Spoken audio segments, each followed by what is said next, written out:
여러분 지금부터 들려드릴 이야기에 귀 기울여 주시기 바랍니다.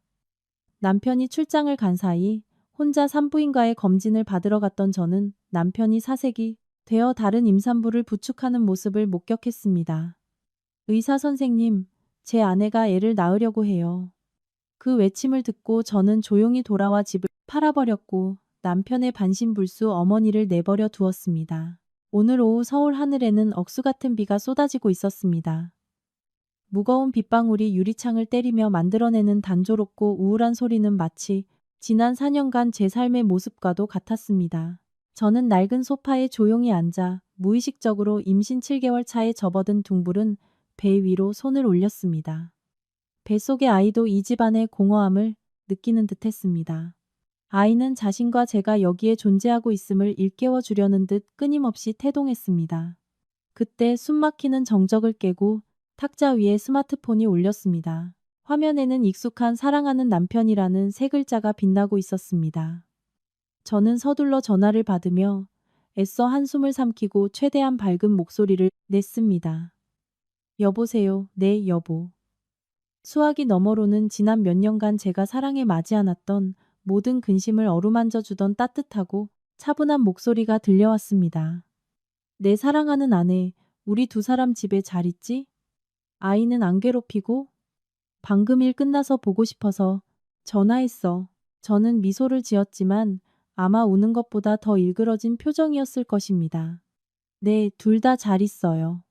아이도 얌전하게 살짝살짝 차기만 해요. 어머니도 여전하시고요. 방금 어머니께 죽을 다 먹여드렸어요. 그곳 일은 많이 힘들지 않아요? 일기예보 보니까 부산에도요. 며칠 비가 많이 온다던데. 수화기 너머로 민준이 가볍게 웃는 소리가 들렸지만 어딘가 지쳐 보였습니다. 아침부터 계속 비가 오네. 현장이 진흙탕이야. 하지만 괜찮아. 우리 가족을 위해서라면 이 정도 고생은 아무것도 아니지. 당신이 집에서 어머니 모시고 아이 품고 있는 것만으로도 나한텐 큰 도움이야. 지금 당장 집에 가서 당신 안아주고 배에 귀대고 아이 태동을 들을 수 있으면 얼마나 좋을까. 미안해, 지윤아. 또 당신 혼자 두게 해서. 그가 하는 한마디 한마디가 제 귀에는 꿀처럼 달콤하게 들렸습니다. 그는 늘 그랬습니다. 지리적으로 아무리 멀리 떨어져 있어도 제가 사랑받고 존중받는다고 느끼게 하는 법을 알았습니다. 4년 전 시어머니인 김 여사님이 교통사고로 반신마비가 된 그날부터 민준의 어깨는 무겁게 짓눌린 듯 했습니다. 그는 어머니의 치료비를 감당하며 온 가족의 생계를 짊어져야 했습니다. 그는 제게 말했습니다. 자신은 남자이자 가장이니 제가 집에서 자신을 대신해 어머니께 효도만 해준다면 바깥 세상 일은 자신이 다 알아서 하겠다고요. 그리고 저는 믿었습니다. 사랑을 믿었고 제가 남편으로 선택한 남자의 책임감을 믿었습니다. 저는 그의 잦은 지방 출장이 우리 가정을 위한 조용한 희생이라고 믿어 의심치 않았습니다. 그런 말씀 마세요. 다 이해하는걸요? 거기서 건강 잘 챙기시고 밥 잘 챙겨 드세요. 저랑 아이는 집에서 잘 지내고 있고 어머니도 안정적이시니까 걱정 말고 일 보세요. 우리 아내가 최고인 거 알지? 나 이제 회의 들어가 봐야 해. 저녁에 다시 전화할게. 우리 가족 너무 사랑해. 통화가 끝나고 집은 다시 본래의 정막을 되찾았습니다. 그의 따뜻한 말에 여운을 느끼며 잠시 더 앉아 있었는데 바로 그때 아랫배에 갑작스러운 통증이 찾아왔습니다. 저는 가볍게 얼굴을 찡그리며 배에 손을 얹고 살살 문질렀습니다. 아주 심한 통증은 아니었지만 은근히 신경 쓰이는 낯선 느낌이었습니다. 초산인 저는 불안해질 수밖에 없었습니다. 혹시라도 안 좋은 일이면 어떡하지? 안 돼. 우리 아이를 위험하게 둘 순 없어. 남편인 민주는 멀리 있으니 저 스스로 강해져야 했습니다. 그렇게 생각한 저는 안심하기 위해 당장 병원에 가서 검사를 받아보기로 했습니다. 방으로 들어가 대답하지 못할 걸 알면서도 시어머니께 몇 가지 당부를 남겼습니다. 서둘러 우비를 걸치고 쏟아지는 비를 뚫고 골목 어귀로 힘겹 걸어 나갔습니다. 이런 날씨에 택시를 잡는 건 결코 쉬운 일이 아니었습니다. 차가운 빗물이 얼굴을 때렸고 무거워진 몸은 점점 더 힘에 붙였지만 마침내 병원에 도착했습니다. 소독약 냄새가 짙게 밴 대기실은 사람들로 북적였습니다. 저는 대기표를 뽑고 빈자리를 찾아 앉아 끊임없이 배를 쓰다듬었습니다.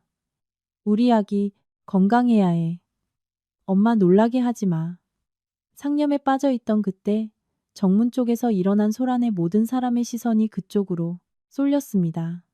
자동문이 활짝 열리고 빗속에서 거의 뛰다시피 들어온 한 남자는 비에 흠뻑 젖어 물에 빠진 생쥐꼴이었습니다. 그 남자의 품에는 저보다 더 배가 부른 듯한 이미 배가 많이 처진 임산부가 안겨 있었습니다. 여자의 얼굴은 고통으로 하얗게 질려 일그러져 있었고 남자의 얼굴은 극도의 공포와 걱정으로 넋이 나가 있었습니다. 순간 제 세상이 멈춘 것 같았습니다. 온몸이 얼어붙고 피가 차갑게 식어내렸으며 손발이 얼음장처럼 차가워졌습니다. 제 눈을 의심할 수밖에 없었습니다.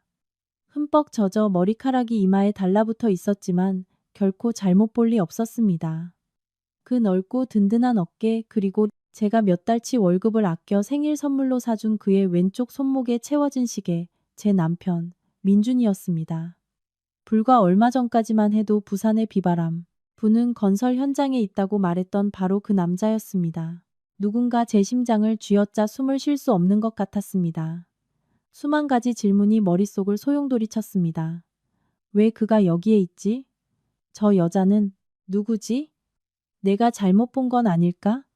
하지만 아닙니다. 잘못 볼 리가 없습니다. 그는 폭풍처럼 돌진해 돌처럼 굳어버린 제가 앉아있는 의자에서 불과 몇 걸음 떨어진 곳을 스쳐 지나갔습니다. 그는 저를 보지 못했습니다. 패닉에 빠져 충혈된 그의 두 눈에는 오직 그의 품에 안긴 여자만이 담겨 있었습니다. 그리고 그의 목소리가 들렸습니다. 공포로 갈라진 쉰 목소리, 병원의 소음을 찍고 제 심장마저 수백 조각으로 찢어놓는 절망적인 절규였습니다. 의사 선생님, 선생님, 제 아내 좀 살려주세요. 간호사님 어디 계세요? 제 아내가 애를 낳으려고 해요.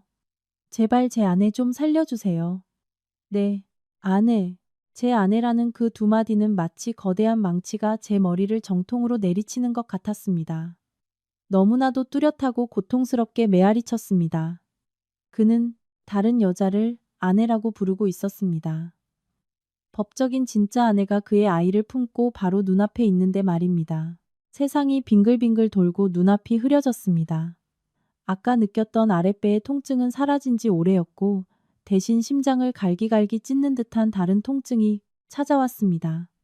그 자리에 주저앉아 소리를 지르며 당장 뛰어가 멱살을 잡고 그의 거짓된 얼굴을 까발릴 줄 알았습니다. 하지만 아니었습니다. 바로 그때 뱃속의 아이가 강하게 발길질을 했습니다. 절망의 심연에 빠진 엄마를 깨우려는 듯 아주 강한 태동이었습니다. 그 태동이 저를 번쩍 깨웠습니다. 왈칵 쏟아질 것 같던 눈물이 순식간에 말라버렸고 가슴속의 통증은 차가운 얼음덩어리로 변했습니다. 저는 울지도 않았고 소란을 피우지도 않았습니다. 갑자기 모든 것이 너무나도 명확해졌기 때문입니다.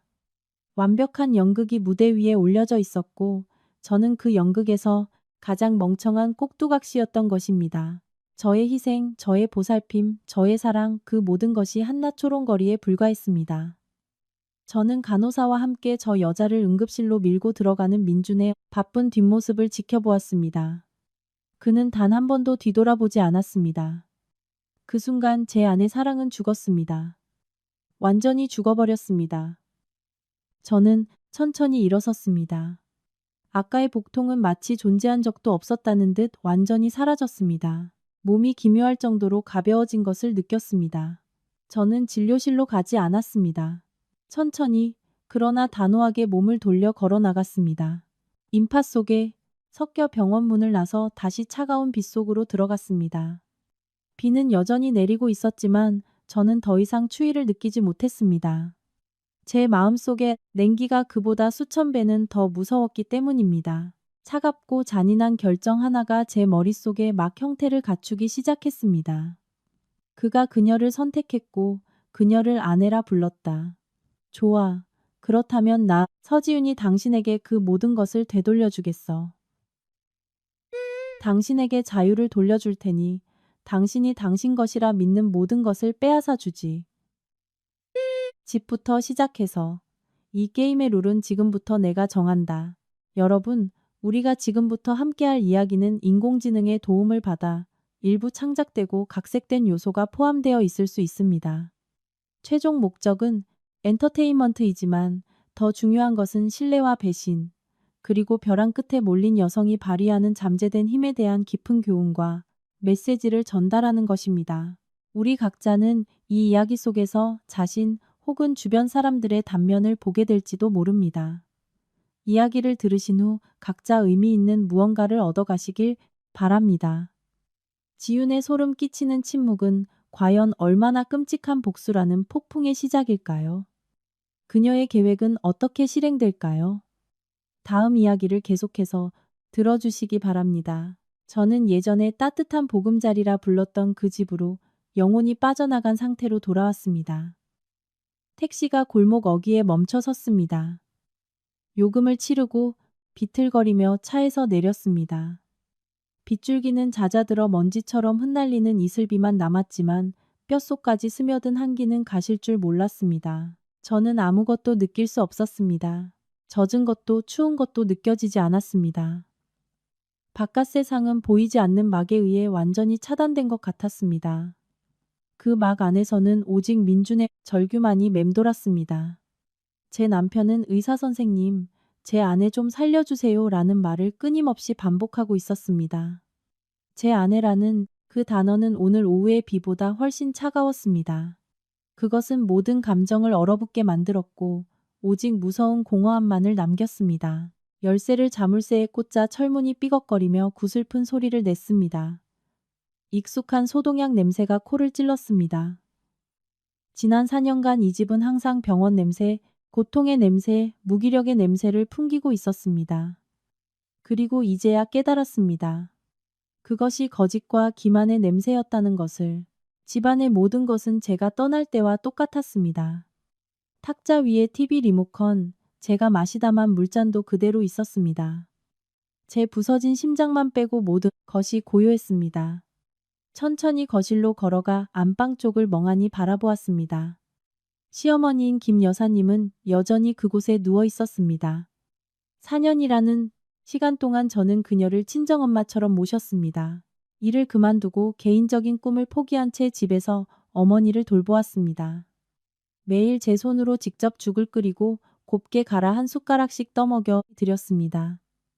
씻겨드리고 기저귀를 갈고 팔다리를 주물러 드리며 어머니가 외롭지 않도록 알아들으시는 것처럼 계속 말을 건넸습니다. 저는 이 모든 것을 내가 진심으로 사랑하는 남편의 짐을 덜어주는 며느리로서의 도리를 다하고 있다는 믿음으로 해왔습니다. 하지만 지금 침대 위에 미동도 없이 누워있는 그녀의 모습을 보자 연민은 온데간데 없이 사라지고 차가운 의심만이 그 자리를 대신했습니다. 정말로 아무것도 모르시는 걸까? 엄마라는 사람이 어떻게 아들의 변화를 눈치채지 못할 수 있지? 그 기나긴 출장들, 내가 눈이 멀어 찰떡같이 믿었던 그 어설픈 거짓말들. 어머니도 속으신 걸까? 아니면 모든 걸 알고 계셨던 걸까? 어머니와 아들 두 사람이 함께 연극을 꾸미고 있었던 거야. 그리고 나는 유일한 관객이었지. 내 불행을 위해 스스로 박수를 치는 멍청한 관객. 그 생각은 독사처럼 제 마음속을 기어다녔고 남아있던 신뢰의 파편마저 갉아먹었습니다. 방으로 들어가자 공기는 더욱 숨막히게 느껴졌습니다. 저는 침대 곁에 서서 김 여사의 얼굴을 뚫어지게 쳐다보았습니다. 그녀는 자는 것처럼 눈을 감고 있었지만 살짝 벌어진 속눈썹 틈으로 저를 지켜보고 있다는 묘한 직감이 들었습니다. 기묘한 충동에 이끌려 저는 방안을 정리하기 시작했습니다. 이 가식적인 질서를 뒤집어 엎고 내 안에서 커져가는 의심에 대한 증거를 찾고 싶었습니다. 침대 시트를 갈고 옷장에 옷을 다시 정리했습니다. 모든 것이 소름 끼치도록 평범했습니다. 내가 너무 예민한 건가? 포기하려던 찰나 매트리스 끝부분을 평평하게 펴기 위해 손을 넣었을 때 제 손끝에 딱딱한 물체가 닿았습니다. 심장이 철렁 내려앉았습니다. 매트리스를 들춰보니 구석진 곳에 구형 스마트폰 한 대가 가지런히 놓여 있었습니다. 제 것도 아니고 제가 아는 김 여사의 전화기도 아니었습니다. 민준이 비상용으로 사준 그녀의 전화기는 전화 통화만 가능한 구형 폴더폰이었습니다. 그런데 이 스마트폰은 꽤 새 것이었고 진동 모드로 설정되어 있었습니다. 온몸이 떨리기 시작했습니다. 반신이 마비되어 손도 움직일 수 없고 말도 못다 하는 사람의 전화기라니. 정말 우스운 끔찍한 진실이 서서히 드러나고 있었습니다. 떨리는 손으로 스마트폰을 집어들었습니다. 잠금 화면은 모란꽃 사진이었고 비밀번호는 걸려있지 않았습니다. 심호흡을 크게 한번 하고 화면을 밀자 전화기가 열리며 제 세상은 다시 한번 무너져 내렸습니다. 홈 화면에는 유라 애벌레 라는 이름으로 수많은 미확인 메시지가 쌓인 카카오톡 앱이 떠 있었습니다. 심장이 멎는 것 같았습니다. 유라. 병원에 있던 그 여자의 이름이 틀림없었습니다. 채팅방을 누르자 그곳에 적힌 내용들은 수천 개의 칼날보다 더 잔인하게 제 심장을 찌르고 들어왔습니다. 가장 최근 메시지는 불과 몇 시간 전의 것이었습니다. 어머니 배가 너무 아파요. 애가 나오려나 봐요. 민준 씨가 지금 병원으로 데려가고 있어요. 어머니는 집에서 안심하고 계세요. 본처 그년이 눈치채지 못하게 조심하시고요. 어제 보낸 또 다른 메시지가 보였습니다. 내일 그년 또 산부인과 가는 날이네요. 어머니는 계속 아픈 척 하시고 밥도 많이 드시지 마세요. 그래야 그년이 걱정돼서 일찍 들어오지 돌아다닐 시간 없을 테니까요. 그리고 몇 달 전부터 이어진 수많은 대화들이 그들의 혐오스러운 음모를 낱낱이 보여주고 있었습니다. 우리 예쁜 며느리, 요새 너랑 민준이는 잘 지내지? 내 귀한 장손 몸보신 잘 시켜야 한다. 어머니 저 입덧이 너무 심해서 아무것도 못 먹겠어요. 민준 씨가 엄청 안절부절 못하네요. 역시 제 마음 알아주는 건 어머니밖에 없어요. 걱정 마라. 지훈이 그녀는 멍청해서 아무것도 몰라. 당분간은 그년이 내 수발을 들게 둬라. 네가 떡두꺼비 같은 아들 낳고 나면 민준이가 핑계대서 그년 쫓아낼 거다. 그때 되면 우리 모녀 떵떵거리며 살자. 명심해 내가 움직일 수 있다는 거 절대 그년이 알게 해선 안 돼. 마비된 척 확실히 해야 해. 어머니 연기 잘하셔야 해요. 어머니 아들이랑 손자 미래는 다 어머니 연기력에 달렸잖아요. 저는 단 한 글자도 놓치지 않고 읽었습니다. 글자 하나하나가 독침이 되어 제 피부를 찌르는 것 같았습니다. 그랬던 것입니다. 모든 것이 연극이었습니다. 제가 온 정성을 다해 모셨던 시어머니는 하반신 마비가 아니었습니다. 그저 연기하고 있었을 뿐입니다. 그녀는 아들의 내연녀와 한통속이 되어 저를 속였고 저를 돈 안 드는 공짜 가정부로 만들었습니다. 4년이라는 긴 시간 동안 코가 꿰인 채 끌려다닌 멍청이. 그녀는 그 여자를 예쁜 며느리라 불렀고 그녀의 눈에 저는 그저 이용해 먹기 좋은 멍청한 년이요 도구에 불과했습니다. 저는 고개를 들어 침대에 누워있는 늙은 여자를 바라보았습니다. 그녀는 여전히 눈을 감은 채 규칙적으로 숨을 쉬고 있었습니다. 가식, 모든 것이 가식. 숨이 막힐 듯한 분노가 치밀어 올랐습니다. 당장 달려가 저 이불을 걷어차고 그녀의 면전에 대고 내가 다 알아버렸다고 소리치고 싶었습니다. 하지만 저는 그러지 않았습니다. 지금 뺨을 한 대 때리고 욕설을 퍼붓는 게 무슨 소용일까요? 그들이 제게 한 짓에 비하면 그건 너무나도 가벼운 처벌이었습니다. 저는 스마트폰을 원래 있던 자리에 두고 시트를 팽팽하게 펴 마치 아무 일도 없었던 것처럼 꾸몄습니다. 그리고 조용히 밖으로 나와 방문을 닫았습니다. 제 안의 나약함은 완전히 사라졌고 고통은 얼음처럼 차가운 증오로 변했습니다. 그들이 게임을 하고 싶어 했다면 좋아 기꺼이 어울려주지. 하지만 지금 이 순간부터 룰은 내가 정한다. 이 연극의 결말은 내가 쓴다. 그들이 상상조차 하지 못할 완벽한 결말을. 바깥의 비는 완전히 그쳤지만 제 마음속의 폭풍은 이제 막 시작되고 있었습니다. 불을 켜지 않은 채 어두컴컴한 거실에 홀로 앉았습니다. 가로등에 희미한 불빛이 들어와 벽에 제 그림자를 드리웠습니다. 고독하고도 무언의 그림자. 저는 더 이상 울지 않았습니다. 숨겨진 전화기 속 메시지들을 읽은 그 순간 모든 눈물은 말라버린 것 같았습니다. 한 사람에게서 받는 배신도 충분히 고통스러운데 제가 가장 믿고 사랑했던 두 사람으로부터 동시에 온 배신이라니. 살을 맞대고 잔 남편과 친엄마처럼 모셨던 시어머니. 그들은 완벽한 거짓의 그물을 짜서 4년 동안이나 저를 그 안에 가두어 두었습니다. 머릿속에는 과거의 달콤했던 기억들이 교차하며 떠올랐지만 이제 그 기억들은 달콤함 대신 씁쓸함과 조롱만을 안겨주었습니다. 결혼식 날 민준이 양가 부모님 앞에서 평생 저를 사랑하고 지켜주겠다고 제 손을 잡 맹세했던 기억이 났습니다. 참으로 우스운 일이었습니다. 친정 부모님이 평생을 아끼고 모은 적금 통장을 제게 쥐어주시던 날도 떠올랐습니다. 부모님은 그 돈으로 온전한 우리만의 보금자리를 마련하라고 당부하셨습니다. 엄마 아빠가 너한테 해줄 수 있는 게 많지 않지만 네가 기댈 수 있는 곳, 아무도 널 무시하지 못하게 할 최소한의 방패란다. 그날 친정아버지의 목소리가 아직도 귓가에 맴돌았습니다. 그리고 저는 그 돈으로 이 집을 샀습니다. 서류를 작성할 때 민주는 아주 다정한 목소리로 제게 말했습니다. 여보, 등기부 등본은 우리 공동 명의로 하자. 사람들이 우리 부부 재산이 내 것 구분 없는 공동의 것이라는 걸 알 수 있게 말이야. 그때 저는 감동해서 눈물까지 흘렸습니다. 저는 그가 진심이라고, 그것이 사랑과 결속의 증거라고 생각했습니다. 하지만 이제야 깨달았습니다. 그것은 그의 장기적인 계획 속의 치밀한 한 수에 불과했다는 것을. 그는 처음부터 계산하고 있었습니다. 제 부모님이 만들어주신 재산에 대한 자신의 소유권을 합법화하려 했던 것입니다. 그는 처음부터 계산하고 있었습니다. 저는 자리에서 일어나 창가로 다가가 텅 빈 거리를 내려다보았습니다. 늘 남을 위해 살았던 나약한 여자에서 지금은 제 깊은 내면에서 잔인하고 차가운 무언가가 깨어나는 것을 느꼈습니다.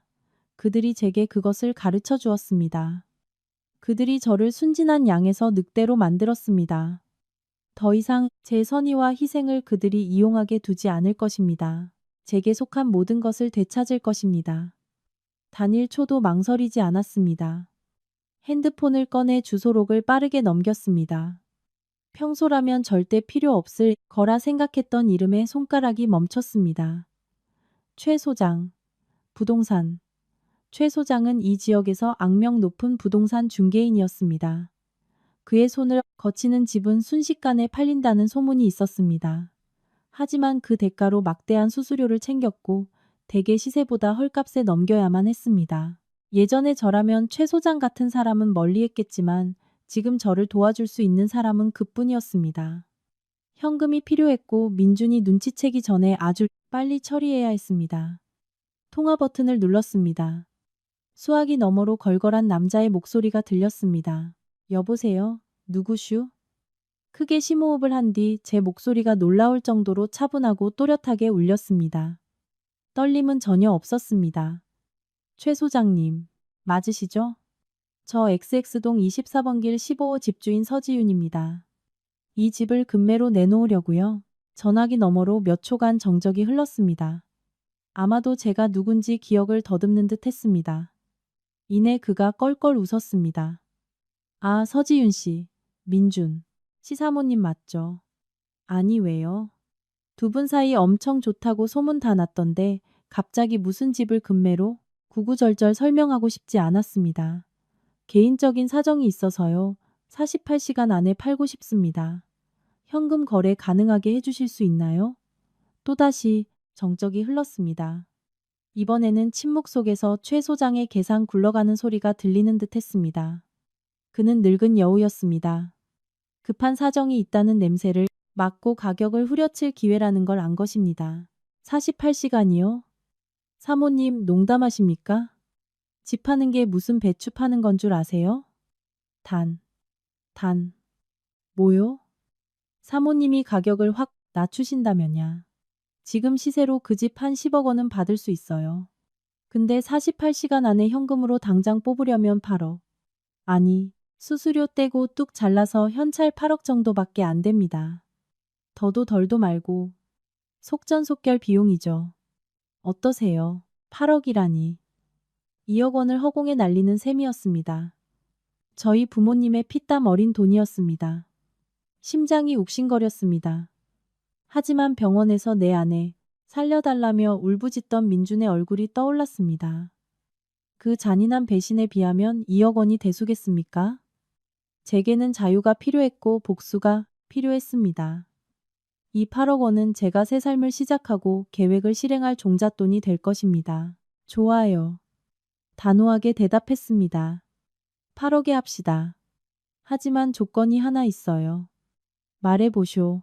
모든 절차는 철저히 비밀에 붙여야 합니다. 특히 제 남편 민준에게는 절대 알리면 안 됩니다. 매수자에게는 제가 남편으로부터 정권을 위임받았다고 말씀해 주세요. 처리해 주실 수 있나요? 전화기 너머에서 최 소장이 크게 웃었습니다. 에이, 난 또 뭐라고. 그런 건 일도 아니죠. 사모님은 서류만 싹 준비해 두쇼. 나머진 내가 다 알아서 할 테니 내일 오후 4시 정각에 3번 법무사 사무소로 오십시오. 등기부등본 원본이랑 신분증, 남편 인감도장 꼭 챙기시고요. 도장 찍자마자 사모님 계좌로 돈 쏴드릴 테니까 저희 부부 공동 계좌로 해주세요. 순간 뇌리를 스치는 생각이 있어 덧붙였습니다. 저희 공동 계좌로 입금해 주시면 됩니다. 최 소장은 조금 놀란 눈치였지만 이내 동의했습니다. 오케이, 뭐 사모님 맘대로 하쇼. 그럼 내일 봅시다. 전화를 끊자 온몸에 힘이 쭉 빠져나갔습니다. 거대한 도박에 판돈을 걸었습니다. 저는 저의 보금자리를 팔고 저의 과거를 팔고 있었습니다.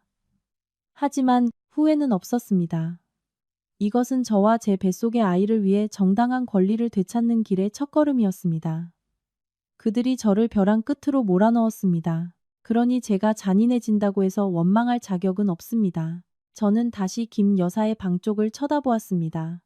그녀는 여전히 병든 불쌍한 노인 행세를 하며 누워 있었습니다. 차가운 미소가 입가에 번졌습니다. 어머니의 연극도 이제 곧 막을 내릴 거예요.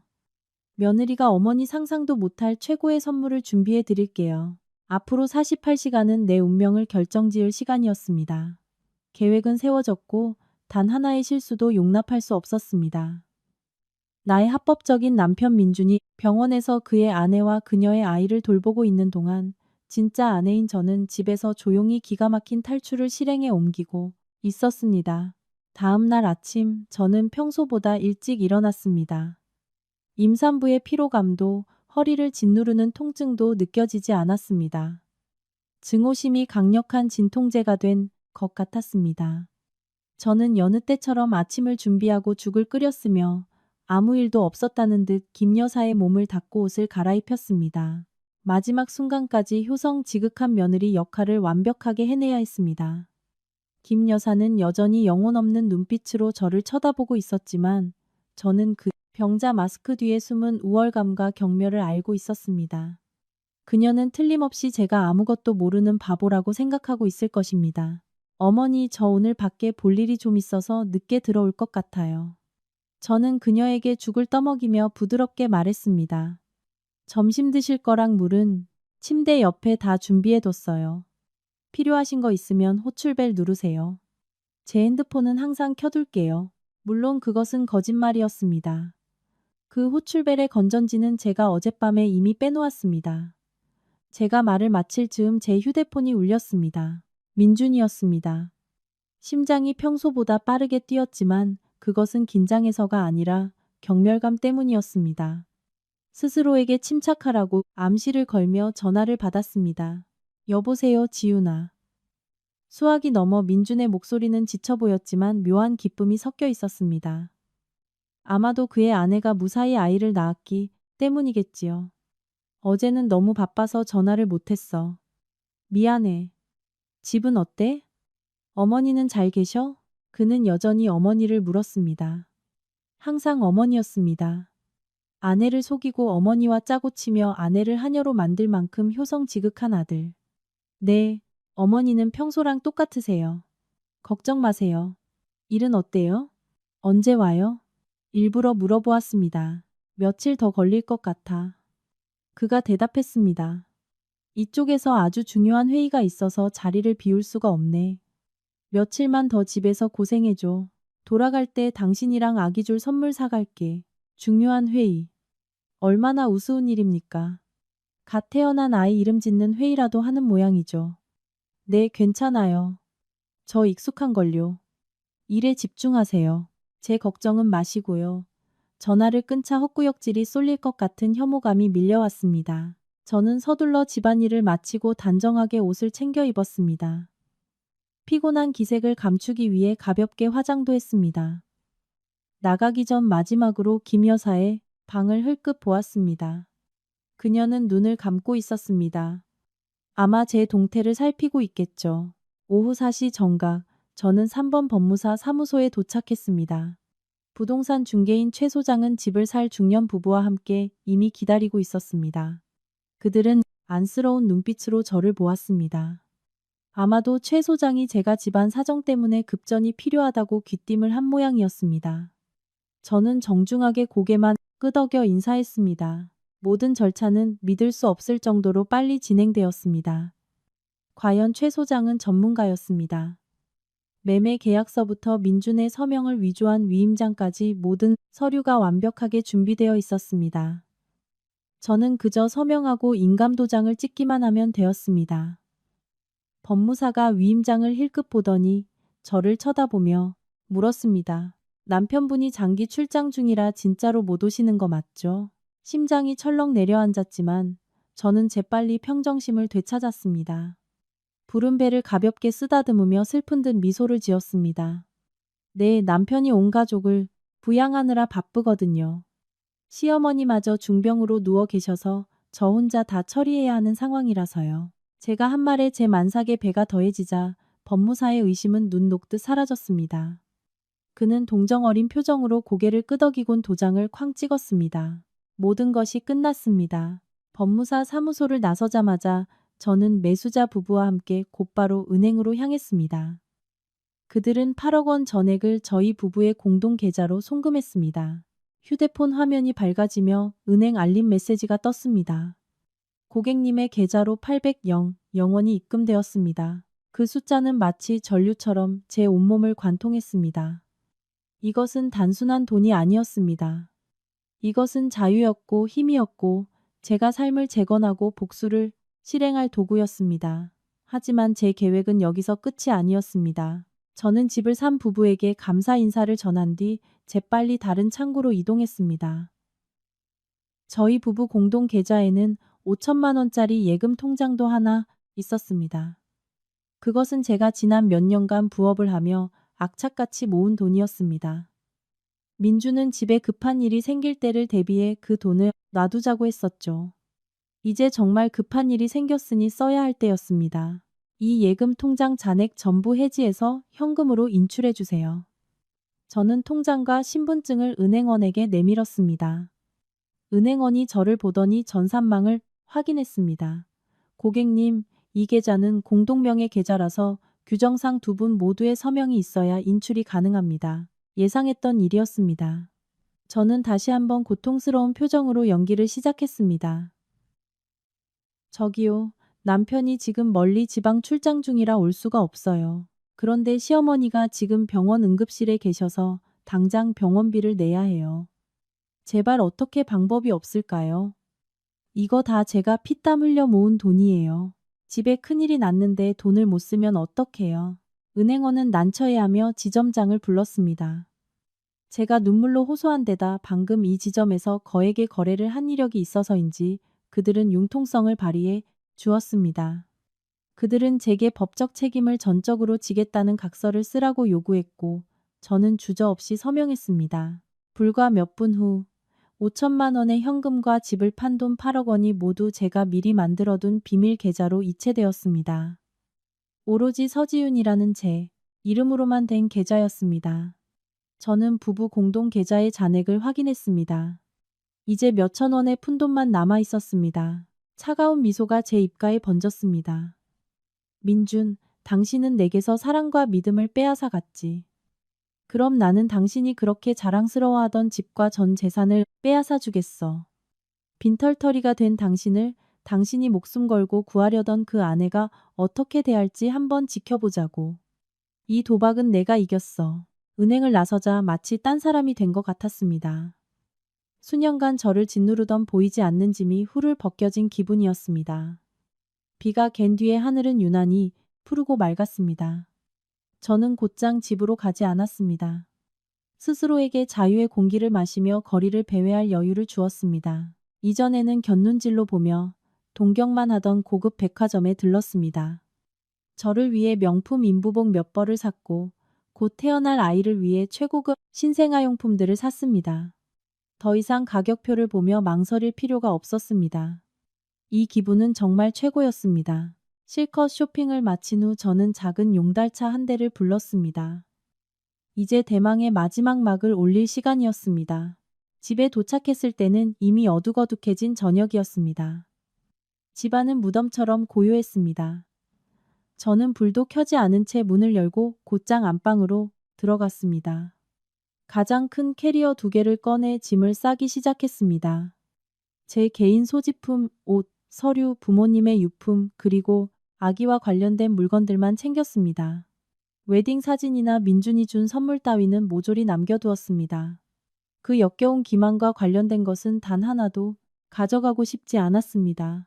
제가 짐을 싸고 있을 때 옆방에서 가냘프고 쉰 목소리가 들려왔습니다. 지훈아, 지훈아, 김 여사의 목소리였습니다. 꽤 오랜만에 그녀가 소리를 내려고 애쓰는 것을 들었습니다. 목이 마르거나 혼자 너무 오래 누워 있어 무서웠던 모양입니다. 저는 하던 일을 멈추고 심호흡을 한 뒤 불을 켜고 그녀의 방으로 들어갔습니다. 김 여사는 침대에 누워 눈을 동그랗게 뜨고 저를 쳐다보고 있었습니다. 그 눈빛에는 애원하는 듯한 기색이 있었지만 오랫동안 수발을 받아온 자의 오만하고 명령하는 듯한 태도가 더 강했습니다. 뭐가 필요하신가요? 저는 아무런 감정 없는 목소리로 물었습니다. 물. 그녀가 힘겹게 말했습니다. 저는 차분하게 컵에 물을 따르고 빨대를 꽂아 그녀의 입에 가져다 대었습니다. 그녀는 허겁지겁 물을 마셨습니다. 다 마시고 나자 그녀는 다시 명령했습니다. 나 좀 일으켜줘. 허리가 너무 아파. 그녀는 여전히 저를 바보로 자신의 하녀로 생각하고 있었습니다. 저는 그녀를 빤히 쳐다보며 차갑고 비꼬는 듯한 미소를 지었습니다. 제 태도에 당황한 듯 그녀의 눈이 커지며 혼란스러워하는 빛이 역력했습니다. 허리가 아프시다고요? 제가 한자 또박또박 말했습니다. 제 생각엔 어머니가 직접 일어나시는 게 좋을 것 같은데요. 요새 건강도 많이 좋아지셨고 팔다리도 움직이실 수 있잖아요. 안 그래요? 어머니? 김 여사의 얼굴빛이 확 변했습니다. 혼란스러움은 극도의 공포로 바뀌었습니다. 그녀가 더듬거렸습니다. 너 무슨 소리를 하는 거야? 난 무슨 말인지 모르겠다. 모르신다고요? 제가 소리 내어 웃었습니다. 방 안에 메아리치는 날카로운 웃음소리였습니다. 그럼 제가 이해하기 쉽게 말씀해 드릴게요. 우리 예쁜 며느리, 요새 너랑 민준이는 잘 지내지? 당분간 지훈이 그년이 내 수발을 들게 둬라. 어머니 연기 잘하셔야 해요. 어머니 아들, 미래는 다 어머니 연기력에 달렸잖아요. 비밀 전화기에서 보았던 메시지들을 토시 하나 틀리지 않고 읊어주었습니다. 제가 한마디씩 뱉을 때마다 김 여사의 얼굴은 잿빛으로 변해갔습니다. 마지막 말을 끝냈을 때 그녀의 얼굴은 종이장처럼 창백해져 핏기라고는 찾아볼 수 없었습니다. 그녀는 입을 떡 벌린 채 온몸을 사시나무 떨듯 떨었습니다. 병 때문이 아니라 완벽히 들통났기 때문이었습니다. 네가 어떻게 안 거냐. 저는 침대 가까이 다가가 그녀의 귀에 대고 조용하지만 뼈저리게 들리도록 속삭였습니다. 꼬리가 길면 밟히는 법이죠. 어머니. 어머니와 아들분의 연극은 훌륭했지만 이제 막을 내릴 시간이에요. 저는 허리를 펴고 그녀를 마지막으로 내려다보았습니다. 그녀의 눈빛은 더 이상 공포가 아닌 극도의 증오로 가득 차 있었습니다. 저를 덮치고 핥히고 싶어 했지만 너무 오랫동안 연기한 탓에 그녀의 몸은 예전처럼 마음대로 움직여지지 않는 듯 했습니다. 아, 한 가지 더 알려드릴 소식이 있어요. 저는 아무렇지도 않은 듯 가볍게 말했습니다. 저 이 집 팔았어요. 내일 새 주인이 입주할 겁니다. 어머니랑 귀한 아들분은 슬슬 새 거처를 찾아보셔야 할 거예요. 내 인연, 네가 감히. 그녀가 원한에 참 비명을 질렀습니다. 제가 감히 그럴 수 있는지 없는지는 곧 아시게 될 거예요. 저는 어깨를 으쓱했습니다. 이제부터는 어머니의 예쁜 며느리 유라 씨를 불러서 밥 먹여주고 기저귀 갈아달라고 하세요. 저보다 훨씬 더 정성껏 어머니를 모실 테니까요. 그럼 안녕히 계세요. 무능한 며느리는 이만 물러갑니다. 그렇게 말하고 저는 단 한 번도 뒤돌아보지 않고 돌아섰습니다. 뒤에서 욕설과 물건이 깨지는 소리가 들려왔습니다. 아마 남은 젖 먹던 힘까지 쥐어짜 내 광기 어린 발악을 하는 중이겠지만 저는 더 이상 개의치 않았습니다. 캐리어 2개를 끌고 문을 나섰습니다. 제가 부른 용달차가 기다리고 있었습니다. 거짓과 제 고통으로 가득했던 그 집을 마지막으로 뒤돌아보았습니다. 이 순간부터 저곳은 저와 아무 상관없는 곳이 되었습니다. 저는 차에 올라탔고 썩어빠진 과거와 자신의 악독한 음모로 인해 대가를 치르게 된 늙은 여자를 등진 채 떠났습니다. 사흘 뒤 민주는 부산 출장을 마치고 돌아왔습니다. 사실 그 사흘은 그가 갓 태어난 아들과 유라 곁에서 최고급 산후조리원에 머물며 보낸 시간이었습니다. 그는 자신이 세상에서 가장 행복한 남자라고 느꼈습니다. 대를 이을 떡두꺼비 같은 아들을 얻었고 집에는 늙은 어머니를 지극정성으로 모시는 고분고분한 아내가 있으니까요. 그는 다 계획이 있었습니다. 유라가 낳은 아들이 조금 더 크면 지훈에게 아기를 못 낳는다는 핑계를 대거나 적당한 갈등을 조장해 당당하게 이혼을 요구할 생각이었습니다. 공동명의로 된 집은 당연히 반으로 나눌 테고 그 돈에 유라 집안의 지원까지 합치면 자신의 미래는 탄탄대로일 것이라 믿어 의심치 않았습니다. 그는 콧노래를 부르며 큼지막한 선물 꾸러미를 들고 있었습니다. 그 안에는 진짜 출장을 다녀온 것처럼 꾸미기 위해 공항에서 급하게 사온 부산 특산물들이 들어있었습니다. 지훈이 자신이 돌아온 걸 보고 얼마나 기뻐할지, 어떻게 쫑알거리며 맛있는 음식을 차려줄지 상상했습니다. 거기까지 생각이 미치자 그는 득의양양한 미소를 지었습니다. 그 바보 같은 여자는 속이기도 참 쉽지. 열쇠를 자물쇠에 꽂으려는데 문이 잠겨있지 않았습니다. 그는 살짝 미간을 찌푸리며 불길한 예감을 느꼈습니다. 문을 밀고 들어선 순간 눈앞에 펼쳐진 광경에 그는 얼어붙고 말았습니다. 집이 텅 비어 있었습니다. 거실에는 소파도 TV도 식탁도 없었습니다. 모든 것이 사라지고 바닥에 가구가 놓였던 자국만이 이곳에 물건이 있었다는 사실을 증명할 뿐이었습니다. 그는 패닉에 빠져 부부 침실로 뛰어 들어갔습니다. 그곳 역시 텅 비어 있었습니다. 옷장 문은 활짝 열려 있었고 지훈의 옷은 단 한 벌도 남아있지 않았습니다. 화장대도 비어 있었고 그녀의 흔적은 마치 처음부터 존재하지 않았던 것처럼 깨끗하게 지워져 있었습니다. 지훈아, 지훈아, 어디 있어? 그는 겁에 질린 목소리로 소리쳤습니다. 돌아오는 대답은 없었고 자신의 목소리만 메아리칠 뿐이었습니다. 그는 미친 듯이 어머니 방으로 달려갔습니다. 문을 벌컥 열자 더욱 끔찍한 광경이 그를 기다리고 있었습니다. 텅 빈 방 한가운데 덩그러니 남은 환자용 침대 위에 그의 어머니 김 여사가 누워 있었습니다. 산발한 머리에 옷은 헝클어져 있었고 얼굴은 헬쑥해진 데다 두 눈은 움푹 패여 있었습니다. 그녀는 아들을 보자 억울함에 복받쳐 통곡하기 시작했습니다. 어머니, 어머니, 이게 어떻게 된 거예요? 지훈이는요? 민주는 침대로 달려가 어머니의 손을 잡았습니다. 그년이 가버렸어. 김 여사가 눈물이 그렁그렁한 채 힘겹게 말했습니다. 그년이 다 알아버렸어. 집도 팔아버렸어. 아들아, 우리 모녀를 버리고 도망갔어. 집을 팔다니요? 어머니 지금 무슨 소리를 하시는 거예요? 민주는 자기 귀를 의심했습니다. 어떻게 팔아요? 제 이름도 올라가 있는데 잘못 아신 거 아니에요? 바로 그때 누군가 방으로 들어왔습니다. 낯선 남자였고 그 뒤로 인부 몇 명이 따라 들어왔습니다. 낯선 남자는 언짢은 눈빛으로 민준 모자를 쳐다보았습니다. 당신들 누구요? 남의 집에 왜 있는 거요? 남의 집? 당신 지금 무슨 헛소리야. 여긴 내 집이야. 민준이 버럭 소리를 질렀습니다. 남자는 어깨를 으쓱하더니 품에서 서류 뭉치를 꺼냈습니다. 자, 여기 공증까지 받은 정식 매매 계약서요. 이 집은 내가 사흘 전에 당신 아내 서지훈 씨한테서 샀소. 오늘이 리모델링 하려고 집 넘겨받기로 한 날인데 당신들 얼른 짐 싸서 나가주쇼. 이래야 하니까. 민주는 서류 뭉치를 낚아챘습니다. 종이 위에 적힌 글자 하나하나가 칼날처럼 그의 눈을 찔렀습니다. 지윤의 서명, 법무사 사무소의 붉은 도장, 그리고 자신의 서명이 위조된 위임장. 모든 것이 합법적이었습니다.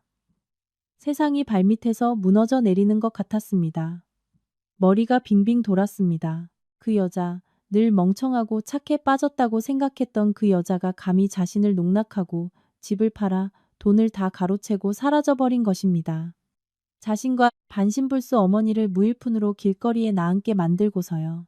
말도 안 돼. 그 미친년. 내가 죽여버릴 거야. 그는 상처 입은 짐승처럼 울부짖으며 손에 든 계약서를 구겨버렸습니다. 새 집주인은 인내심의 한계를 느꼈습니다. 그는 인부들을 불렀습니다. 여기 이 침대 좀 밖으로 빼내요. 빨리빨리, 당장 손 떼. 민준이 눈을 부라리며 덤벼들려 했지만 건장한 인부들이 순식간에 그를 제압했습니다. 그들은 말없이 환자용 침대를 번쩍 들어 올려 밖으로 나갔습니다. 침대 위에서 김 여사는 처절하게 소리치며 울부짖고 있었습니다. 그녀의 몇 안 되는 짐들도 자비 없이 밖으로 내동댕이 쳐졌습니다. 민주는 자신의 어머니가 헛물 그여거리로 쫓겨나는 것을 무기력하게 지켜볼 수밖에 없었습니다. 그의 코앞에서 쿵하고 닫힌 문이 그의 모든 환상을 산산조각 내버렸습니다. 그는 덩그러니 놓인 병원 침대와 반신불수 어머니 곁에 서 있었습니다. 잃었습니다. 그는 모든 것을 잃었습니다. 집도 돈도 그리고 자신이 깔보던 아내까지도. 극도의 분노와 수치심이 차올랐습니다. 그는 휴대폰을 꺼내 미친 듯이 지윤의 번호를 눌렀습니다. 전원이 꺼져 있어 소리샘으로 연결되오며 기계적인 안내 음성이 그의 비참한 실패를 조롱하듯 무미건조하게 흘러나왔습니다. 밤이 되자 좁은 골목은 어둠에 잠겼습니다. 노란 가로등 불빛이 민준 모자의 처량한 모습을 비췄습니다. 그들은 인도에 덩그러니 놓인 침대 곁에 여전히 앉아 있었습니다. 지나가는 이웃들 중 누군가는 호기심 어린 손가락질을 했고 누군가는 동정의 눈빛으로 고개를 저었으며 또 누군가는 새 집주인으로부터 그 집안의 실체를 전해 듣고 고소해했습니다. 수치심이 수천 개의 바늘이 되어 민준의 피부를 찌르는 듯 했습니다. 살면서 이렇게 비참하고 무력한 적은 없었습니다. 김 여사는 울음을 그쳤지만 추위와 공포로 벌벌 떨고 있었습니다. 민준아, 엄마, 너무 춥다. 우리 어디 들어갈 데 없니? 민준은 어머니를 보았다가 주위를 둘러보았습니다. 계속 여기에 앉아 있을 수는 없었습니다. 임시로 지낼 곳을 찾아야 했습니다. 하지만 어디로 간단 말입니까? 친구들, 친척들, 이런 꼴을 그들에게 보여줄 수는 없었습니다. 그는 이를 악물고 지갑에서 얼마 남지 않은 돈을 꺼냈습니다. 어머니를 부축해 조금 떨어진 후미진 골목에 있는 허름한 여관으로 향했습니다. 여관방은 좁고 습했으며 형언할 수 없는 악취가 풍겼습니다. 누렇게 바랜 침대 시트와 곰팡이 핀 벽은 그들이 살던 쾌적한 아파트에 비하면 지옥이나 다름없었습니다. 민주는 어머니를 침대에 눕히고 얇은 이불을 덮어주었습니다. 방 안을 둘러보던 김 여사는 다시 눈물을 쏟았습니다. 어쩌다 이 꼴이 된 거냐. 아들아, 이게 다 그년 때문이야. 다 그년 탓이야. 민주는 아무 말도 하지 않았습니다. 그는 의자에 주저앉아 두 손에 얼굴을 파묻었습니다. 지금은 남 탓을 할 때가 아니었습니다. 해결책을 찾아야 했습니다. 그는 계속해서 지윤에게 전화를 걸었지만 여전히 안내 음성만 들려왔습니다. 욕설과 협박, 애원을 담아 문자를 보냈지만 답장은 없었습니다. 지윤은 마치 이 세상에서 증발해버린 것 같았습니다. 배가 고파오기 시작했습니다. 생각해보니 집에 온 이후로 아무것도 먹지 못했습니다. 어머니를 보니 그녀 역시 굶주려 지쳐 있었습니다. 뭐라도 사 와야 했습니다. 밖으로 나가 싸구려 도시락 2개를 사들고 돌아왔습니다. 그는 숟가락으로 밥을 떠 어머니에게 먹여주었습니다. 이토록 쓴맛이 나는 밥은 처음이었습니다. 김 여사는 몇 술 뜨지 못하고 고개를 내저었습니다. 안 넘어간다. 지윤이가 끓여주던 죽이 먹고 싶네. 지윤이라는 이름을 듣자 민준의 가슴 속에 다시 분노가 치밀었습니다. 그래 그 여자. 그 여자가 나와 어머니를 이 지경으로 몰아넣었어. 하지만 화만 내고 있을 수는 없었습니다. 현실을 직시해야 했습니다. 지갑의 돈으로는 이 여관비를 며칠 더 낼 수 있을 뿐이었습니다. 돈이 필요했습니다. 아주 많은 돈이. 어머니를 더 나은 곳으로 모실 돈, 간병인을 쓸 돈, 그리고 유라와 갓 태어난 아들을 돌볼 돈이 필요했습니다. 맞다, 유라. 그녀가 그의 마지막 희망이었습니다. 유라는 꽤 잘 사는 집안의 딸이었습니다. 그녀라면 지금 이 순간 자신을 외면하지 않을 것입니다. 그녀를 찾아가 자초지종을 설명해야겠다. 당분간 유라가 머무는 고급 오피스텔에 어머니를 모시고 가야겠다. 자신의 말주변이라면 충분히 그녀를 설득할 수 있을 거라 믿었습니다. 여기까지 생각이 미치자 어두운 밤하늘에 한 줄기 희망의 빛이 번쩍이는 것 같았습니다. 어머니 여기서 좀 쉬고 계세요. 잠깐 나갔다 올 때가 있어요. 금방 올게요. 그는 급히 외투를 걸치고 유라가 있는 고급 오피스텔로 가는 택시를 탔습니다. 오피스텔 현관 앞에선 그는 심호흡을 하며 너무 비참해 보이지 않게 옷매무새와 표정을 가다듬었습니다. 초인종을 눌렀습니다. 이것이 배신자의 비극적인 연쇄작용의 시작일 줄은 꿈에도 모른 채. 그가 구원의 동아줄이라 믿었던 유라는 과연 밧줄일까요?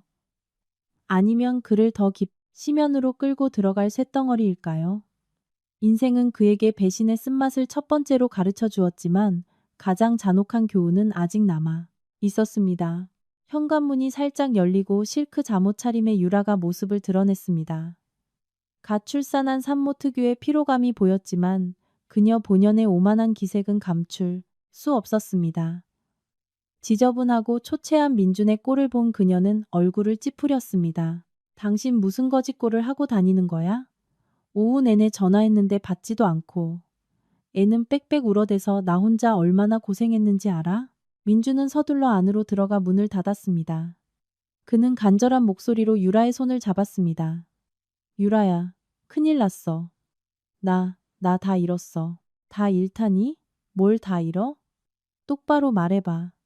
유라는 짜증스럽게 민준의 손을 뿌리쳤습니다. 민준은 억울함을 토로하며 자초지종을 털어놓았습니다. 지윤이 모든 것을 알아차린 것부터 몰래 집을 팔아 돈을 다 챙겨 도망간 일, 그리고 자신과 마비된 어머니가 길거리로 쫓겨나 무일푼이 된 사연까지 전부 말했습니다. 그가 말을 이어갈수록 유라의 예쁜 얼굴은 차갑게 굳어갔습니다. 처음의 걱정은 분노와 경멸로 바뀌었습니다. 민준이 말을 마치자 유라는 차갑 쏘아붙였습니다. 그러니까 지금 빈털터리에 집도 절도 없다는 거네? 하지만 걱정 마. 내가 그 여자 고소해서 다 받아낼 거야. 절대 못 빠져나가게 할 거야. 민준이 필사적으로 안심시키려 했습니다. 그 전에 당장 부탁이 하나 있어. 우리 어머니가 지금 너무 끔찍한 여관방에 계셔. 며칠만, 아주 며칠만 어머니 모시고 여기 와 있으면 안 될까? 새 집 구할 때까지만. 그 말을 들은 유라는 세상에서 가장 우스운 농담이라도 들은 듯 앙칼지고 비꼬는 투로 크게 웃어젖혔습니다. 당신 미쳤어? 당신 그 반신불수 노인네를 여기로 데려오겠다고? 그녀는 눈을 치켜뜨고 그를 노려보았습니다. 안 보여? 나 이제 막에 나왔어. 핏덩이가 있다고. 이 집은 내가 쉬고 내 아이가 깨끗한 환경에서 자라야 할 곳이야.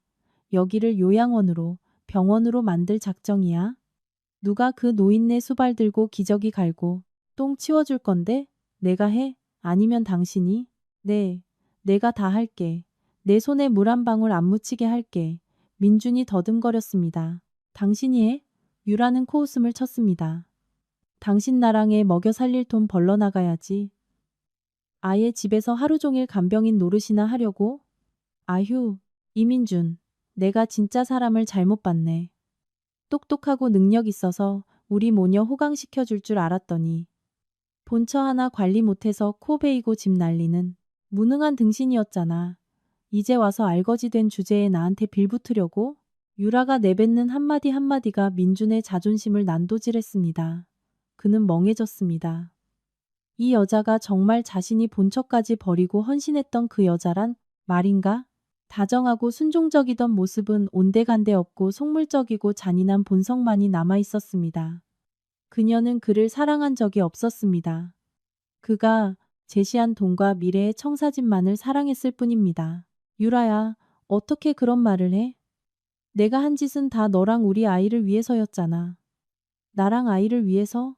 유라가 으르렁거렸습니다. 우리 핑계 대지 마. 당신이 이혼하고 집반으로 쪼개서 우리한테 번듯한 호적 파준다고 안 했으면 나 당신에 낳지도 않았어. 그럼 이제 어떡하자는 거야? 어떡하긴 뭘 어떡해. 당신 일은 당신이 알아서 해. 유라가 문 쪽을 가리켰습니다. 이제 그만 나가줘. 다신 찾아오지 말고. 양육비는 달마다 알아서 내 계좌로 보내. 안 보내면 내가 가만 안 둘 테니까. 그리고 당신 어머니는 어디다 버리든 내 알바 아니야. 다시는 이 집 문턱 밟을 생각 꿈에도 하지 마. 꺼져. 말을 마친 그녀는 민준을 밖으로 세게 밀쳐내고 문을 쾅 닫아버렸습니다. 매정하게 문이 잠기는 소리가 들려왔습니다. 그들의 관계에 그리고 민준의 마지막 희망의 마침표를 찍는 소리였습니다. 그는 차가운 문 앞에 망연자실하게 서 있었습니다. 자신이 세상에서 가장 멍청한 삐에로가 된 것 같았습니다.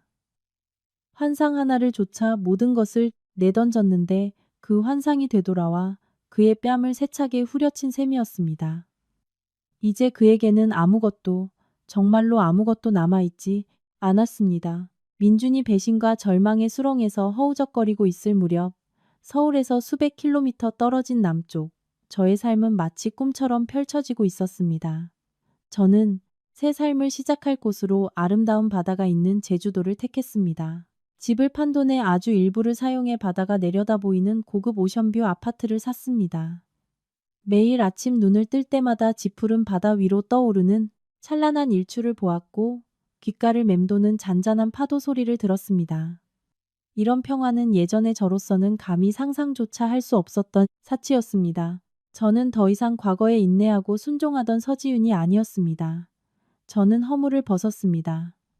긴 머리를 싹둑 자르고 세련된 단발머리로 바꿨습니다. 어둡고 낡은 옷 대신 옷장에는 스타일리시한 인부복과 편안하면서도 우아한 옷들이 가득 찼습니다.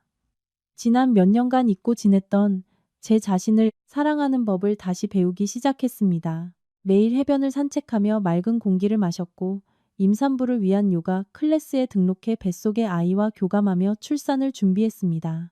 누구를 위해서가 아닌 오직 저와 제 아이만을 위해 주방에서 맛있고 영양가 있는 음식을 만들었습니다. 제 수중에 있는 8억이라는 돈은 완벽한 안정감을 주었습니다. 하지만 저는 그 돈을 허투루 쓰지 않았습니다. 돈의 가치를 알기에 현명하게 굴리기로 했습니다. 상당 부분은 떼어내어 아이의 미래 학자금 명목으로 장기 저축에 묶어두었습니다. 그리고 부동산과 주식 투자에 대해 공부하기 시작했습니다. 저와 아이의 탄탄한 미래를 보장하기 위해 돈을 벌게 해야 했습니다. 그렇다고 해서 제가 과거를 완전히 잊은 것은 아닙니다. 잊을 수 없죠. 밤에 홀로 넓은 거실에 누워있으면 가끔 배신의 기억들이 밀려왔습니다. 하지만 그 기억들은 더 이상 저를 아프게 하지 않았습니다. 오히려 그 기억들은 제가 더 잘 살아야 하고 더 행복해져야 한다는 원동력이요, 채찍질이 되었습니다. 저는 서울에서 가장 유능하다는 흥신소 탐정을 고용했습니다. 임무는 아주 간단했습니다. 민준과 김 여사의 일거수일투족을 감시해 모든 세부 사항을 제게 보고하는 것. 저는 눈으로 직접 확인하고 싶었습니다.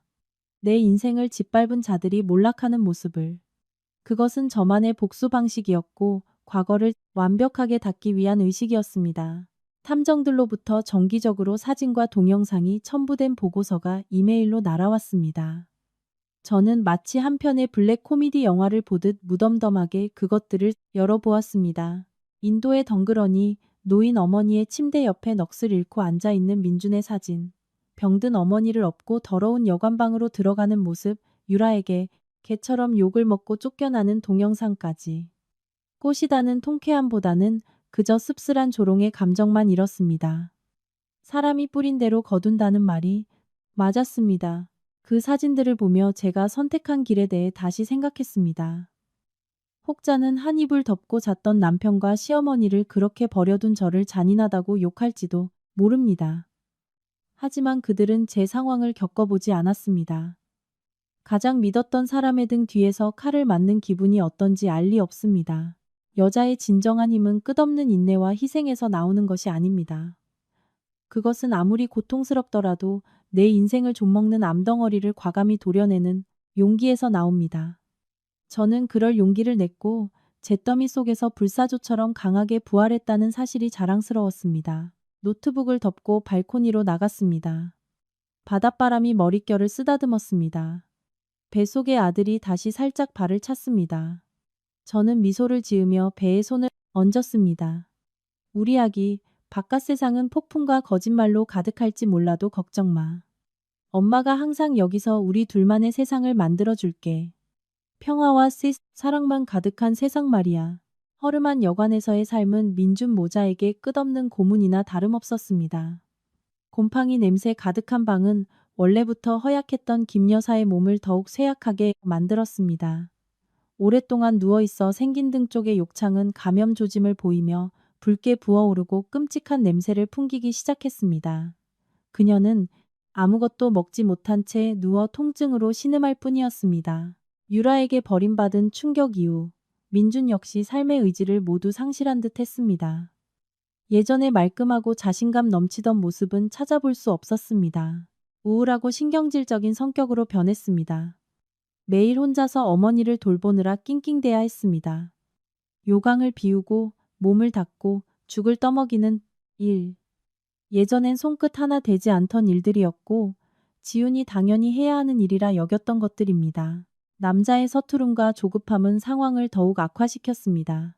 그는 자주 죽을 쏟았고 기저귀도 대충대충 갈아 김 여사를 더욱 고통스럽게 만들었습니다. 육체적 피로와 금전적 압박에 시달리던 그는 결국 어머니를 방치하기 시작했습니다.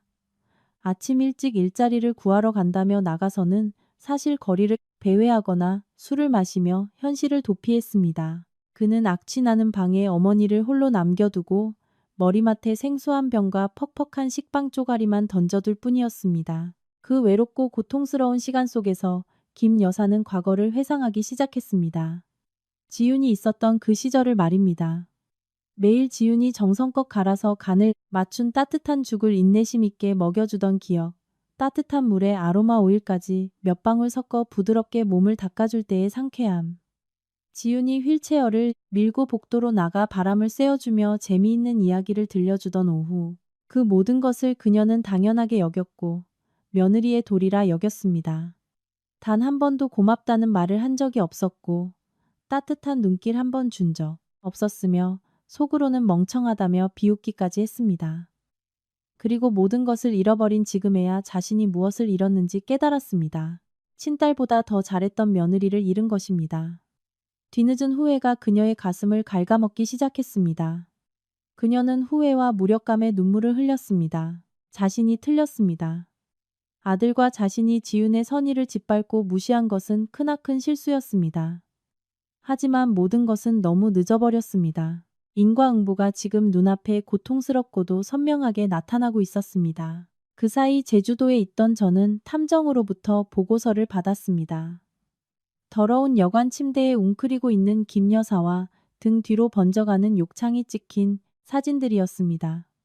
그 사진들을 보면서도 제 마음엔 일말의 동요조차 없었습니다. 동정심도 고소함도 없었습니다. 그저 자연의 섭리일 뿐입니다. 바람을 심었으니 폭풍을 거두는 것이죠. 그들은 스스로 비극적인 결말의 각본을 썼습니다. 저는 그저 제가 결말을 이미 알고 있는 연극을 지켜보는 관객일 뿐입니다. 제가 고용한 탐정은 민준과 김 여사를 감시하는 것 외에도 또 다른 중요한 임무를 띠고 있었습니다. 바로 유라의 신상과 인간관계를 조사하는 것이었습니다. 유라같이 계산적이고 교활한 여자가 그렇게 단순하게 살 리 없다는 직감이 들었기 때문입니다. 그리고 제 직감은 맞았습니다. 어느 날 오후 발코니에서 책을 읽고 있을 때 탐정사무소에서 긴급 이메일이 도착했습니다. 제목은 단 두 글자, 긴급, 호기심의 메일을 열었습니다. 안에는 상세한 보고서와 첨부 파일이 들어 있었습니다. 보고서에 따르면 유라를 미행한 결과 그녀가 다른 남자와 주기적으로 미래를 즐긴다는 사실이 밝혀졌습니다. 그 남자는 온몸에 문신을 두른 험악한 인상이었고 서울 강남 일대에서 꽤 알아주는 조폭 같은 인물이었습니다. 두 사람의 관계는 평범해 보이지 않았습니다. 가장 중요한 사실은 유라가 막 낳은 아들이 민준과 단 한 군데도 닮지 않았다는 점이었습니다. 이를 수상하게 여긴 탐정은 전문적인 기술을 동원해 산후조리원에 있던 빗에서 아이의 머리카락을, 그리고 민준이 머물던 여관에서 그의 머리카락을 수집해 공신력 있는 유전자 검사 센터에 맡겼습니다. 첨부 파일이 바로 그 유전자 검사 결과지였습니다. 떨리는 손으로 PDF 파일을 열었습니다. 마지막 결론 부분을 향해 스크롤을 내렸습니다. 글자들이 눈앞에서 춤을 추는 것 같았습니다. 분석 결과, 친자 관계가 성립하지 않음. 순간 멍해졌습니다. 어느 정도 의심은 했지만 이렇게 명백한 사실로 눈앞에 드러나니 놀라움을 금치 못했습니다. 민주는 아이의 생부가 아니었습니다. 그는 그저 껍데기뿐인 아빠, 즉 다른 남자의 아이를 자기 아이로 알고 키우려 했던 호구 중의 호구였습니다. 유라와 그 문신 남자는 세기의 사기극을 벌여 민준을 철저히 농락한 것입니다. 아들을 원하던 그의 간절함과 어리석음을 이용해 그를 완벽한 돈줄이자 바람막이로 만들었던 겁니다. 저는 쓰디쓴 조소가 섞인 폭소를 터뜨렸습니다. 뛰는 놈 위에 나는 놈 있다더니 남을 속이고 배신한 자가 결국 더 고통스럽고 치욕스럽게 속아 넘어간 꼴이었습니다. 민주는 허상을 조차 저를 배신했고 이제 그 허상은 산산조각 나 발가벗겨진 진실만을 남겼습니다. 아내를 잃고 집을 잃고 돈을 잃었으며 그토록 자랑스러워하던 아들마저 자신의 핏줄이 아니었습니다. 이 정보를 어떻게 써먹을까 한참을 고민했습니다. 그냥 내버려둬서 그가 계속 바보처럼 남의 자식에게 양육비를 갖다 바치게 할 수도 있었습니다. 하지만 그건 너무 가벼운 처벌이었습니다. 저는 그가 병원에서 제게 안겨주었던 것처럼 배신의 고통과 세상이 무너지는 듯한 감각을 맛보길 원했습니다. 저는 유전자 검사 결과 파일만 첨부하여 새 이메일을 작성했습니다. 수신자는 이민준. 본문에는 단 한 글자도 적지 않았습니다. 때로는 진실 그 자체가 가장 날카로운 무기가 되니까요. 전송 버튼을 눌렀습니다. 사신, 스승의 낫이 휘둘러졌고 저는 이것이 민준에게 남은 마지막 이성마저 완벽하게 파괴할 것임을 알고 있었습니다. 그날 늦은 밤, 민준은 이메일을 확인했습니다. 그는 하루 종일 헛되이 일자리를 찾아 헤매다 시간을 때우기 위해 들어간 싸구려 PC방에 앉아 있었습니다. 알 수 없는 주소로부터 알림이 떴습니다. 호기심에 눌러보니 내용은 없고 첨부 파일만 달랑 하나 있었습니다. 파일을 다운받아 열어보았습니다. 유전자 검사 결과지였습니다. 처음에는 복잡한 의학 용어를 이해하지 못해 대충 훑어보았지만 곧 그의 시선이 마지막 결론줄에 멈췄습니다. 친자 관계가 성립하지 않음. 그는 그 문장을 수십 번 다시 읽었습니다. 글자 하나하나가 망치가 되어 머리를 내려치는 것 같았습니다. 아니야, 그럴 리 없어. 이건 분명 장난이야. 지훈이 그년이 나한테 복수하려고 조작한 게 틀림없어. 하지만 마음 깊은 곳에서부터 의심이 피어오르기 시작했습니다. 유라가 몰래 통화하던 모습들, 핸드폰을 절대 보여주지 않던 앙칼진 태도, 그리고 그 아기. 생각해보니 정말 자신과 닮은 구석이라곤 하나도 없었습니다. 미친 듯한 분노가 활화산처럼 터졌습니다. 그가 키보드를 주먹으로 내리치자 PC방 안의 모든 사람이 놀라 뒤돌아 보았습니다. 그는 개의치 않고 뛰쳐나가 택시를 잡아타고 유라의 오피스텔로 향했습니다. 결판을 내야 했습니다. 그는 현관문을 부서질 듯 두드렸습니다. 한참 뒤 유라가 짜증스러운 얼굴로 문을 열었습니다. 아니, 빚쟁이처럼 왜 또 행패야. 민주는 아무 말 없이 집 안으로 밀고 들어가 유전자 검사 결과지를 테이블 위에 집어 던졌습니다. 이게 뭐야? 당장 설명해, 유라. 그 아이, 내 아이 아니지? 유라는 종이를 힐끗 보더니 잠깐 얼굴빛이 변했지만 이내 특유의 침착함을 되찾았습니다. 그녀는 팔짱을 끼고 입꼬리를 올리며 도발하듯 웃었습니다. 맞으면 어떻고 아니면 어쩔 건데? 그녀의 당당한 태도에 민주는 말문이 막혔습니다. 네가 감히 날 속여? 속여? 유라가 코웃음을 쳤습니다. 내가 당신 목에 칼 들이밀고 믿으라고 협박이라도 했어? 자기가 혼자 착각한 거잖아. 아들 낳고 싶어서 안달이 난 그 멍청함을 탓해야지 누굴 탓해? 이 쌍년아, 분노로 이성을 잃은 민준이 포효했습니다. 그는 유라의 뺨을 때리기 위해 손을 번쩍 치켜들었습니다. 하지만 그의 손이 그녀에게 닿기도 전에 안방에서 거대한 체구의 남자가 걸어 나왔습니다. 탐정이 찍어 보냈던 온몸의 문신을 한 바로 그 조폭이었습니다. 내 놈이 내 마누라한테 무슨 짓거리야?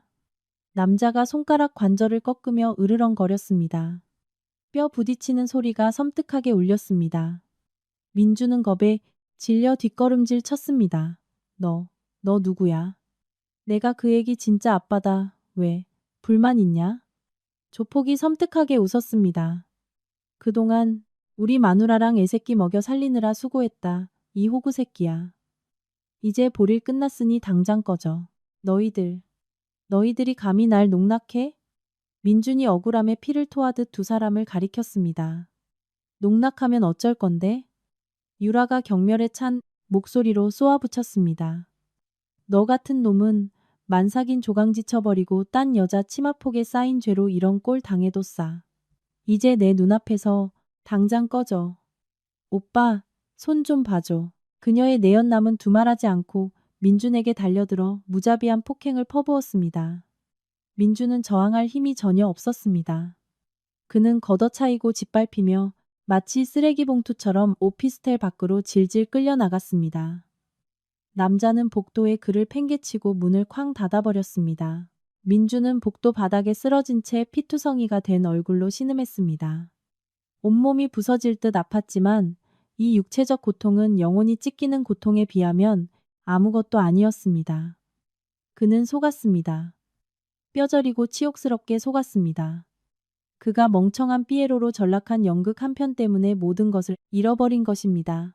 너덜너덜해진 몸을 이끌고 여관으로 돌아온 민주는 영혼 잃은 좀비 같았습니다.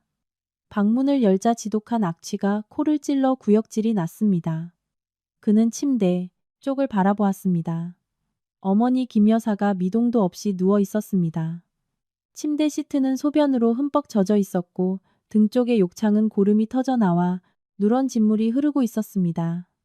고열에 시달리며 헛소리를 하던 그녀는 끊임없이 아들의 이름을 부르고 있었습니다. 어머니, 엄마. 민준이 기겁하며 달려갔습니다. 이마를 짚어보니 불덩이 같았습니다. 상처가 심하게 감염된 것입니다. 당장 병원에 데려가지 않으면 돌아가실지도 모른다는 직감이 들었습니다. 그는 비쩍 마른 어머니를 등에 업고 황급히 뛰어나가 택시를 잡아 근처 응급실로 향했습니다. 진찰을 마친 의사가 심각한 목소리로 말했습니다. 환자분 영양실조가 심각한 데다 욕창으로 인한 폐혈증 증세가 있습니다.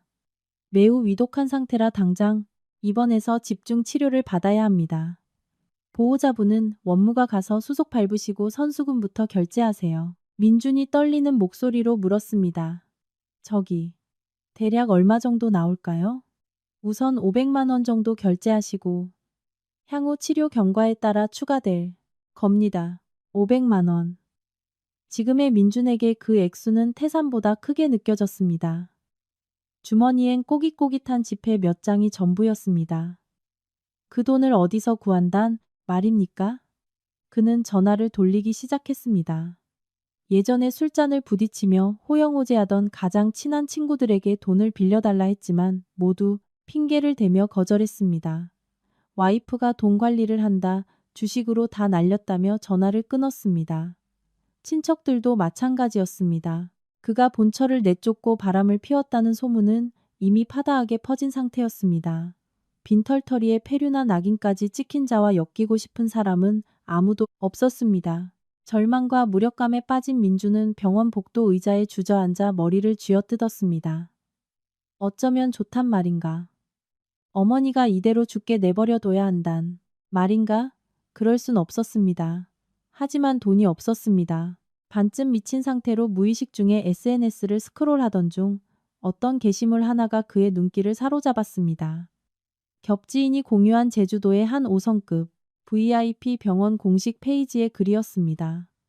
세상에 온 작은 천사들을 환영합니다라는 제목 아래 신생아들의 귀여운 사진들이 나열되어 있었는데 그중 한 사진이 그를 얼어붙게 만들었습니다. 그건 바로 저, 지윤이었습니다. 차가운 철제 병상이 아니라 최고급 호텔 같은 병실 침대 위에 제가 앉아 있었습니다. 짧은 단발머리에 가벼운 화장을 한 저는 너무나도 눈부셨으며 행복한 미소를 지은 채 실크 포대기에 쌓인 통통하고 예쁜 사내 아이를 안고 있었습니다. 사진 아래에는 이런 글이 적혀 있었습니다. 서지윤 산모님과 아기 서준군의 순산을 축하드립니다. 두 분의 건강과 평안을 기원합니다. 장소, 제주 XX 최고급 여성병원, 지윤 아들 5성급 병원, 제주도, 그리고 8억이 넘는 돈. 그 모든 퍼즐 조각이 맞춰지며 잔인할 정도로 대비되는 그림이 완성되었습니다. 자신과 어머니는 생사를 오가며 500만 원이 없어 응급실 복도를 전전하고 있는데 자신이 버렸던 아내는 그 엄청난 돈으로 새 아기를 안고 호화롭고 행복한 삶을 누리고 있었습니다. 미칠 듯한 질투와 원한이 가슴속에서 끓어올랐습니다. 그 돈은 당연히 내 차지였어야 해. 저 행복도 원래 내 것이었어야 했다고. 이대로 당하고만 있을 순 없었습니다. 그는 눈에 핏발이 선 채 벌떡 일어났습니다. 목표가 생겼습니다. 제주도로 가야 한다. 수중에 남은 푼돈을 모두 털어 제주행 가장 싼 비행기 또는 배편 티켓을 구한 그는 오로지 지윤의 막대한 돈만이 자신의 시궁창 같은 인생을 구원해줄 유일한 동아줄이라 믿으며 남쪽으로 향했습니다. 저는 예전처럼 당황하고 숨어버리는 과거의 서지윤이 아니었습니다. 이제 저는 판을 쥐고 흔드는 주인이었고 압도적인 우위에서 그를 대면하고 싶었습니다. 그가 찾아온 날 제주도에는 때마침 장대비가 쏟아졌습니다. 마치 배신자의 처참한 운명을 비웃기라도 하듯 갑작스레 내린 폭우였습니다. 2층 발코니 커튼 뒤에서 아래를 내려다보았습니다. 대문 앞에 서 있는 그의 모습은 우스꽝스러울 정도로 가련했습니다. 찢어진 옷, 앙상하게 마른 몸이 빗물에 흠뻑 젖어 있었습니다. 그는 문이 열리기만을 기다리는 망령처럼 서성였습니다. 저는 당장 나가지 않았습니다. 그가 비를 흠뻑 맞게, 뼛속까지 추위가 스며들게, 절망감이 그의 영혼을 갉아먹게 내버려 두었습니다.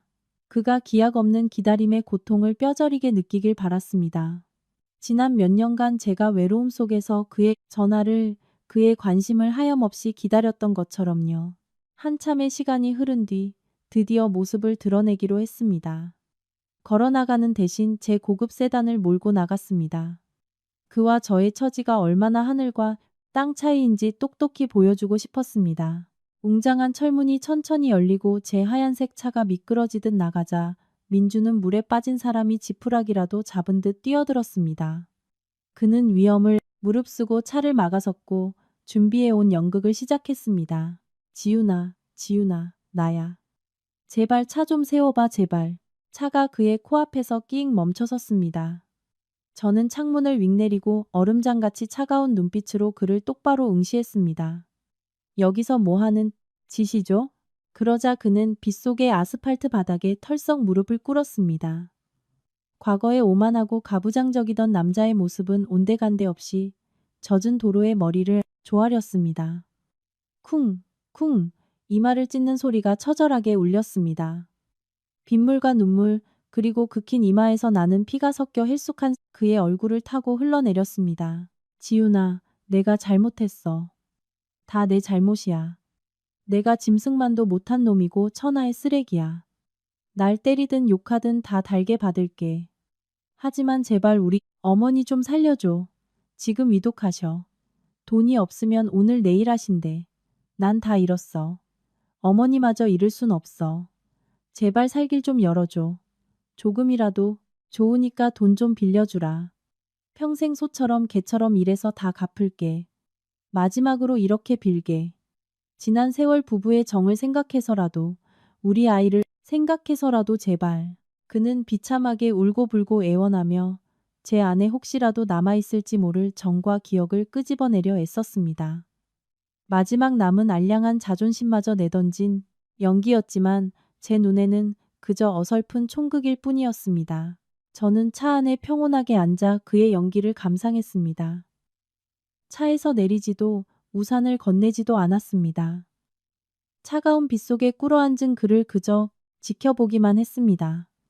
목이 쉬도록 울부짖던 그가 잠잠해질 때쯤 드디어 입을 열었습니다. 빗소리를 뚫고 나갈 만큼 청아하면서도 칼날보다 날카로운 목소리였습니다. 잘못했다고 했나요? 뭘 잘못했는데요? 만삭인 아내를 홀로 병든 어머니 수발들게 내팽개치고 바람을 피운 거요?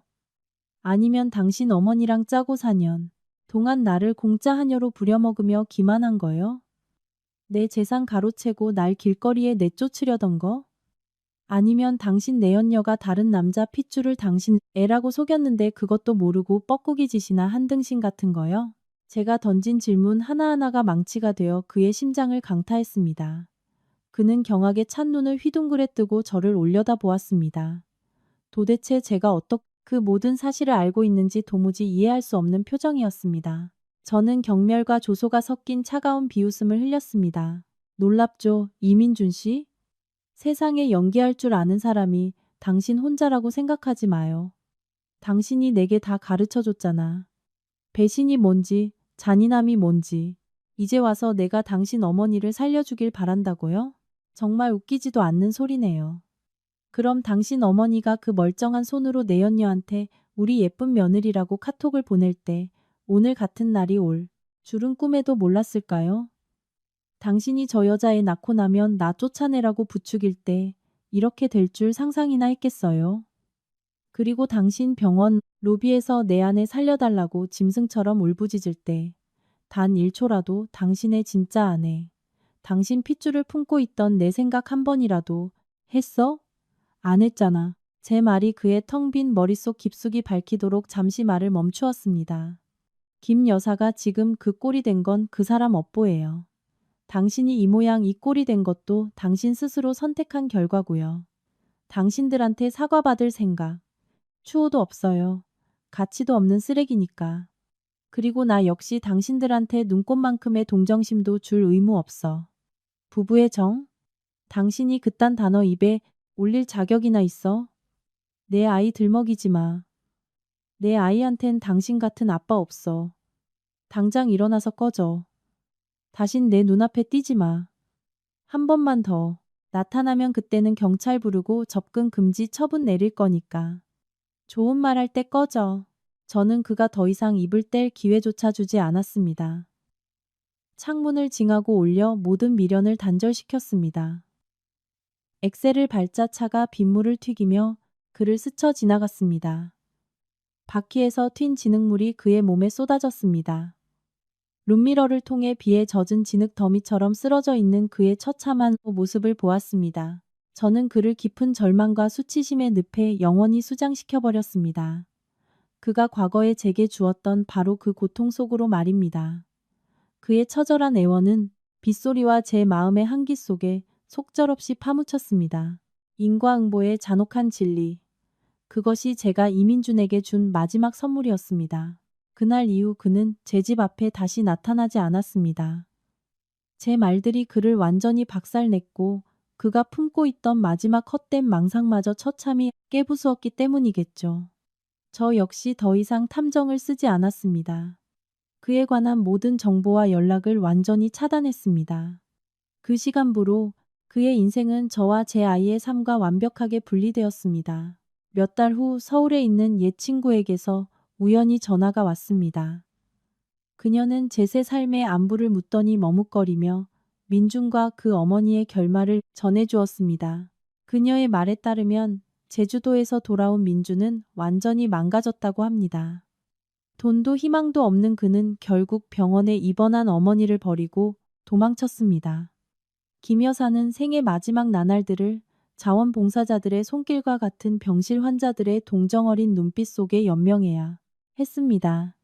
결국 그녀는 차가운 철제 병상 위에서 지독한 외로움과 고통 속에 숨을 거두었습니다. 죽기 직전 의식이 흐려진 상태에서도 지윤아 라는 말을 끊임없이 중얼거렸다고 합니다. 아마도 그것은 아들의 악행을 부추기고 며느리에게 표독하게 굴었던 잘못된 어미의 뒤늦은 참회였을 것입니다.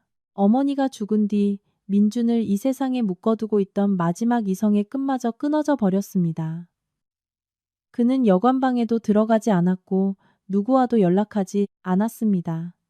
사람들은 그가 서울의 거리를 떠도는 것을 보았다고 합니다. 떡진 머리에 다 찢어진 옷을 입고 악취를 풍기며 횡설수설하는 노숙자. 그는 때로는 울고 때로는 웃으며 의미를 알 수 없는 혼잣말을 짓거렸습니다. 완전히 미쳐버린 것입니다. 장래가 촉망받던 깔끔한 회사원은 온데간데없고 사회의 쓰레기로 전락해 남들의 동량에 기대어 하루하루 연명하는 신세가 되었습니다. 그것이 그의 배신과 어리석음에 대해 그가 치러야 했던 마지막이자 가장 참혹한 대가였습니다. 그 이야기를 듣고 저는 그저 침묵했습니다. 제 마음엔 통쾌함도 슬픔이나 동정도 없었습니다. 놀라울 정도로 평온했습니다. 모든 원한이 제주도의 바닷바람을 타고 흩어진 것 같았습니다. 그들은 스스로 자기 삶의 결말을 쓴 것이고 저는 그 비극적인 연극 무대에서 용감하게 걸어나와 저만의 새로운 이야기를 쓰기 시작한 사람일 뿐이니까요. 그리고 제 새로운 이야기는 정말로 아름답게 흘러가고 있습니다. 제 아들 서준이는 하루가 다르게 튼튼하고 영리하게 자라고 있습니다. 아이는 제 인생의 가장 찬란한 태양이며 제가 끊임없이 앞으로 나아가게 하는 삶의 원동력입니다. 저는 아이에게 물질적인 것뿐만 아니라 사랑과 올바른 교육을 아낌없이 주고 있습니다. 선량함과 진실함, 그리고 무엇보다 여성을 존중하는 법을 가르치고 있습니다. 저는 제 아이가 그의 생부와는 전혀 다른 품격 있고 다정한 남자로 자라나길 바랍니다. 제가 론칭한 지윤베베라는 유아 및 임산부 의류 브랜드 역시 날이 갈수록 번창하고 있습니다. 이것은 단순한 사업이 아니라 저의 열정이자 또 다른 자식과도 같습니다. 제가 직접 디자인하고 원단을 고르며 엄마와 아기들에게 최고의 퀄리티를 선사하기 위해 노력합니다. 제 매장은 이 지역에서 꽤 유명해졌고 저에게 경제적 독립뿐만 아니라 사회적 인정과 큰 성취감을 안겨주었습니다. 저는 남편에게 의지하지 않고도 스스로 번듯한 커리어를 세울 수 있다는 것을 증명해냈습니다. 강인하고 독립적이며 아름다운 싱글맘이 된 제 주위에는 구애하는 훌륭한 남자들도 적지 않았지만 저는 서두르지 않았습니다. 제 심장에는 아직 큰 흉터가 남아 있었고 그것이 온전히 아물 시간이 필요했으니까요. 저는 더 이상 번지르르한 빈말을 믿지 않게 되었습니다. 진심 어린 행동과 영혼의 공감만을 믿었습니다. 그러던 어느 날 서준이가 다니는 국제 유치원의 학부모 모임에서 도연이라는 남자를 만났습니다. 그는 차분하고 재능 있는 건축가였고 그 역시 홀로 딸을 키우는 싱글데디였습니다. 그의 딸은 서준이와 같은 반이었습니다. 우리는 아이들 이야기로 대화를 시작해 점차 직업, 취미, 가치관에 대해 이야기를 나누게 되었습니다. 저는 그에게서 이전에 만났던 어떤 남자에게서도 보지 못한 깊은 이해심과 어른스러움을 발견했습니다. 그는 제 과거에 대해 캐묻지 않았습니다. 그저 제 안에 있는 비범한 강인함을 보았고 그것을 존경한다고 말해주었습니다. 그는 서준이를 친아들처럼 아껴주었습니다. 엄마인 제가 채워주기 힘든 블록 조립이나 체스 같은 놀이를 참을성 있게 가르쳐 주었습니다. 제게 다시 사랑이 찾아왔습니다. 요란하고 성급한 사랑이 아니라 맑은 시냇물처럼 평온하고 잔잔한 사랑이었습니다. 어느 늦은 오후 노을이 지는 해변에서 도연은 제게 프로포즈했습니다.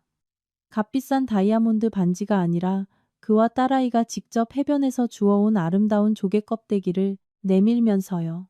그는 제게 이미 물질적으로 충분한 삶을 살고 있으니 더 큰 부를 약속하진 않겠다고 했습니다. 다만 우리 모자에게 진짜 의지할 수 있는 단단한 어깨가 되어주고 영원히 변치 않을 진실한 기둥이 되어주겠다고 약속했습니다. 저는 눈물을 흘렸지만 이번에는 행복의 눈물이었습니다. 그리고 기꺼이 승낙했습니다. 저희의 결혼식은 가장 가까운 지인들만 모시고 바닷가에서 따뜻하게 치러졌습니다. 바다를 등지고 내 남자의 손을 맞잡은 채 모래성을 쌓으며 웃고 떠드는 두 아이제 아들과 그의 딸을 바라보며 저는 더없이 행복한 미소를 지었습니다. 저는 폭풍우를 통과했고 배신이라는 깊은 심연에 떨어졌던 적도 있습니다. 하지만 무너지지 않았고 제 스스로 일어섰으며 제 손으로 직접 제 인생의 새 아침을 맞이했습니다. 저의 이야기는 여성의 가치가 맹목적인 희생과 인내에 있는 것이 아니라 유해하고 가치 없는 것들을 과감히 끊어내는 용기, 그리고 처음부터 다시 시작할 수 있는 대담함에 있다는 것을 증명합니다. 진정한 행복은 자기 자신을 진심으로 사랑하고 아낄 줄 아는 사람을 늘 기다리고 있습니다. 과거는 뒤에 남겨졌고 이제 제 눈앞에는 찬란한 미래와 평온한 행복의 수평선만이 펼쳐져 있습니다. 이야기는 이렇게 끝이 납니다. 이 이야기가 우리 마음속에 울리는 첫 번째이자 가장 뼈아픈 교훈은 영원할 것 같은 맹세의 더섭음, 그리고 내 인생 전체를 다른 사람의 손에 온전히 맡겨버리는 것이 얼마나 끔찍하게 위험한 일인가 하는 점입니다. 수세기에 걸쳐 특히 한국을 비롯한 동양의 여성들은 희생이야말로 가장 고귀한 미덕이며 아내이자 엄마로서 머리에 써야 할 가장 빛나는 왕관이라고 교육받아 왔습니다. 지우는 그 순진하고 순수한 믿음에 자신의 삶을 온전히 바쳤습니다. 그녀는 가장 찬란했던 청춘을 희생했고 친정 부모님이 피땀 흘려 모은 재산을 남편의 길을 살려주기 위한 보금자리를 만드는 데 다 바쳤습니다. 심지어 친자식조차 하기 힘든 극한의 효도를 실천했습니다. 4년이라는 긴 세월 동안 표독스러운 반신불수 시어머니의 대소변을 받아내고 씻겨드리면서도 원망 한마디 하지 않았습니다. 그녀는 우주가 공평하다고 믿었습니다. 선의를 다해 베풀면 절대적인 헌신과 깊은 감사를 돌려받을 것이라 믿었죠. 하지만 현실은 사랑을 더한다고 행복이 곱해지는 비례 공식이 아니었습니다. 자신을 보호하는 경계선이 없는 맹목적인 희생은 때론 상대방의 배신을 용인하는 보이지 않는 칼날이 되어 모든 것을 파괴하는 악성 종양으로 자라납니다. 민주는 그 믿음을 물어뜯고 갈기갈기 찢어 놓았습니다. 그는 지윤의 순종적이고 인내심 많고 끝없이 포용하는 성품을 이용해 소름 끼칠 정도로 완벽한 위선자의 탈을 썼습니다. 밤에는 아내의 배를 쓰다듬으며 꿀 떨어지는 다정한 남편이자 훌륭한 예비 아빠 연기를 했고 다음 날 아침엔 내연녀에게 달려가 그녀를 지극정성으로 보살폈습니다. 민준의 이러한 다중적인 인격은 도덕적 타락을 보여줄 뿐만 아니라 인간이 작정하고 속이려 들면 희대의 극작가조차 감탄할 만한 완벽한 연기를 해낼 수 있다는 섬뜩한 진실을 증명합니다. 이는 이 복잡한 세상을 살아가기 위해 반드시 명심해야 할 혹독하지만 필수적인 교훈입니다. 배우자를 아무리 사랑하더라도, 지금 당신의 결혼 생활이 장밋빛이라 하더라도 독립적인 어른으로서의 이성과 통찰력을 절대 잃어서는 안 됩니다. 혀끝에서 나오는 달콤한 말이나 기술적인 포옹은 얼마든지 꾸며낼 수 있습니다. 그러나 사람의 깊은 속내를 증명하는 것은 현실의 행동과 작은 이상 징후들입니다. 자신은 갉아먹히며 남만 비춰주는 촛불이 되지 마십시오. 당신 자신 역시 빛나야 하고 사랑받고 보호받아야 할 존재임을 잊지 마세요. 당신의 희생이 매일 마시는 공기처럼 당연하고 무료인 것으로 취급받을 때 당신의 가치는 바닥으로 떨어지게 되며 파국은 시간 문제가 됩니다. 이러한 상념에 이어 하늘이 무너질 듯한 고통에 대처하는 지윤의 방식은 현대 여성들에게 기품, 용기, 그리고 조용한 위험이 무엇인지 가르쳐 줍니다. 만약 임신이라는 극도로 취약하고 상처받기 쉬운 상황에서 불륜 현장을 목격했다면 우리들 대부분의 본능적인 반응은 소리를 지르고 울부짖으며 뺨을 때리고 멱살을 잡는 것일 겁니다. 불타오르는 억울함을 쏟아내고 배신자의 얼굴을 찢어 세상에 그 추악함을 알리고 싶겠죠. 하지만 지윤은 그렇게 하지 않았습니다. 그녀는 더 험난하고 더 차갑고 초인적인 내면의 힘을 요구하지만 자신을 짓밟은 자들에게 가장 치명적인 타격을 줄 수 있는 길을 택했습니다.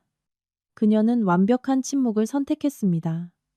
그날 병원 로비에서의 침묵은 나약함이나 체념, 패닉이 아니었습니다. 벼랑 끝에 몰린 여자의 이성이 감정의 혼돈을 뛰어넘은 순간이었습니다. 불사조가 차갑게 식은 잿더미를 털어내고 위대한 부활을 준비하기 위해 고요히 몸을 돌려 걸어나가는 순간이었습니다. 그녀는 시장 바닥 같은 소란으로 자신의 품격을 깎아내리지 않았습니다. 그녀의 다음 행동이야말로 진짜 번개 같은 일격이었습니다. 조용히 집을 팔아치우고 계좌에 돈을 모조리 인출한 뒤 짐을 싸서 모든 연락을 끊어버리고 악독한 시어머니를 남의 손에 넘어간 집에 덩그러니 남겨둔 채 떠난 것. 지우는 가장 잔혹한 행동을 통해 배신자를 응징하는 최고의 방법을 증명했습니다. 당신이 얼마나 아프고 괴로운지 보여주는 것이 아니라 그들이 당신 인생에서 더 이상 단일기에 가치도 없는 존재가 되었음을 보여주는 것입니다.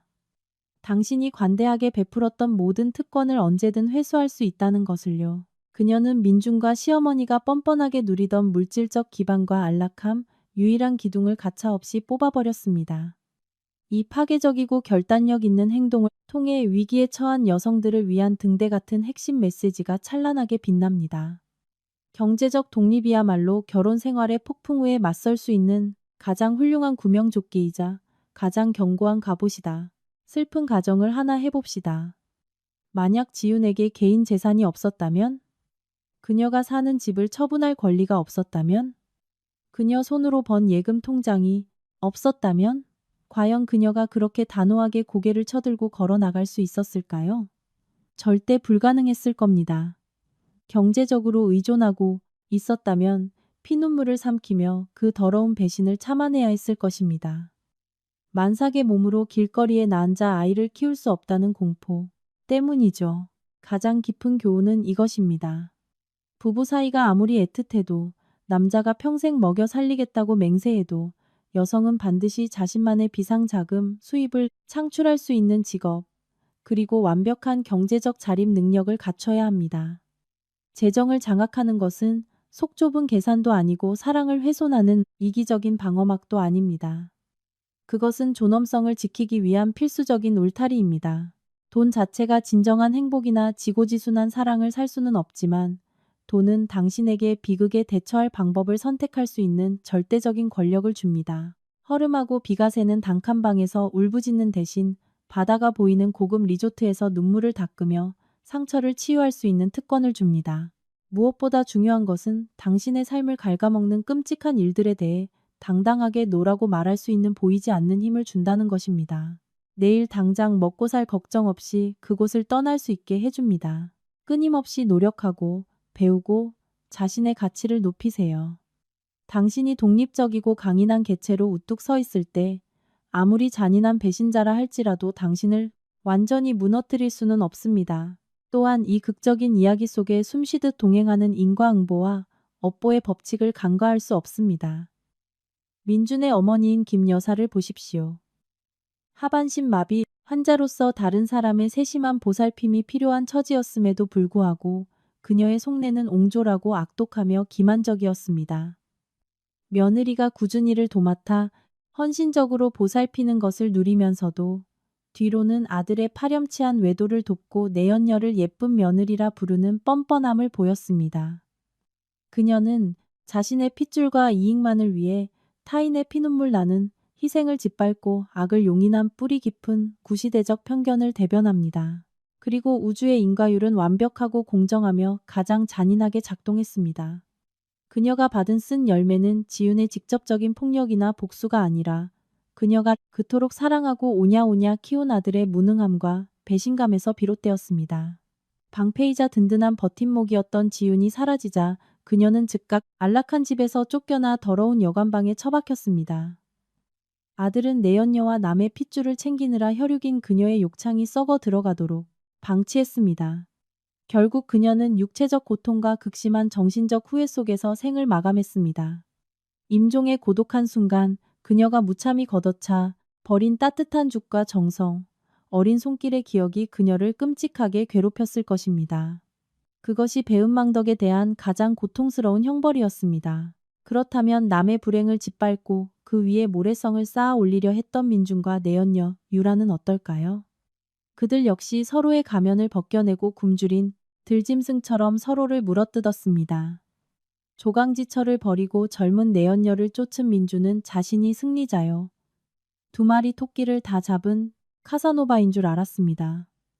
그러나 금지옥엽 애지중지하던 아이가 자신의 핏줄이 아니라는 사실을 알게 된 충격. 진짜 내연남인 조폭에게 무자비하게 짓밟힌 구려. 그리고 빚더미에 앉아 엄마도 죽고 아내에게 버림받은 채 빈털터리가 된 현실. 미쳐버려 거리의 노숙자가 된 그의 최후는 부도덕하고 눈먼 선택이 가져온 필연적인 결과였습니다. 남자들을 등쳐먹는 꽃뱀 유라 역시 그 비열한 민낯을 드러냈지만 결국 거짓과 폭력의 굴레에 스스로 갇히고 말았습니다. 하늘의 그물은 성그릇 보여도 결코 놓치는 법이 없어 뿌린 대로 거둔다는 진리를 단 한치의 오차도 없이 보여주었습니다. 이 이야기는 선의와 진심이 때론 짓밟히고 이용당할지라도 악과 거짓, 끝없는 탐욕은 결국 스스로를 파멸시킬 함정을 판다는 것을 강력하게 가르쳐 줍니다. 일시적인 욕망이나 내 것이 아닌 헛된 허영심 때문에 내 손안에 있는 소중하고 영원한 가치를 버리지 마십시오.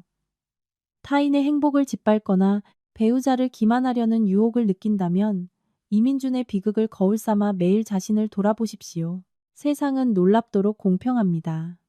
속임수로 얻은 돈과 비열한 불륜의 감정은 결국 손가락 사이로 빠져나가는 연기처럼 사라질 것입니다. 남는 것은 영원토록 뼈저리게 남을 양심의 가책과 인과응보의 처벌뿐입니다. 사람의 도리를 다하며 사십시오.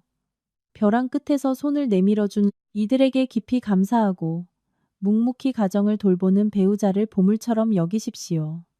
진심 어린 사랑, 굳건한 충실함, 맑은 도덕성만이 시간의 폭풍우를 견뎌낼 수 있는 영원한 행복의 성을 짓는 가장 단단한 주춧돌입니다. 이타심과 사랑의 촛불을 켜는 동시에 결단력과 이성이라는 날카로운 검을 쥐고 유해한 관계의 악성 종양을 도려낼 줄 안다면 우리의 삶은 분명 매일 더 아름답고 평화로우며 찬란해질 것입니다. 더 깊은 철학적 관점에서 보면 최고의 복수는 적에게 피를 흘리게 하는 것이 아니라 그들이 스스로 만든 폐허 속에서 허우적거릴 때 당신이 그 어느 때보다 더 눈부시게 빛나는 삶을 살아가는 모습을 보여주는 것입니다. 결말부에서 고급 산후조리원, 그리고 아름다운 제주 바다를 배경으로 새아이를 안고 환하게 빛나는 지윤의 모습은 폭우 쏟아지는 대문 앞에서 꿇어앉아 광기에 사로잡힌 민준의 모습과 완벽한 대조를 이룹니다. 쓰레기를 보듯 차갑고 단호하게 그를 내치는 지윤의 시선은 집착을 완전히 내려놓은 경지를 보여줍니다. 그녀는 복수심에 불타오른 것이 아니라 단지 자신의 우주에서 그의 존재 자체를 완벽하게 삭제해 버렸을 뿐입니다. 절망에 빠진 남자의 애원은 지윤의 동정심을 조금도 끌어내지 못했습니다. 동정은 가치 있는 자에게 주어지는 것이지 스스로 남의 심장을 지식이고 나서 자신이 궁지에 몰리자 그제야 자비를 구하는 자에게 주어지는 것이 아니기 때문입니다. 경제적 지원을 끊고 마비된 시어머니를 남겨둔 것은 잔인함이 아니라 그들이 받아 마땅한 대우를 공정하게 되돌려준 것일 뿐입니다. 지윤은 며느리로서의 도리를 다했습니다.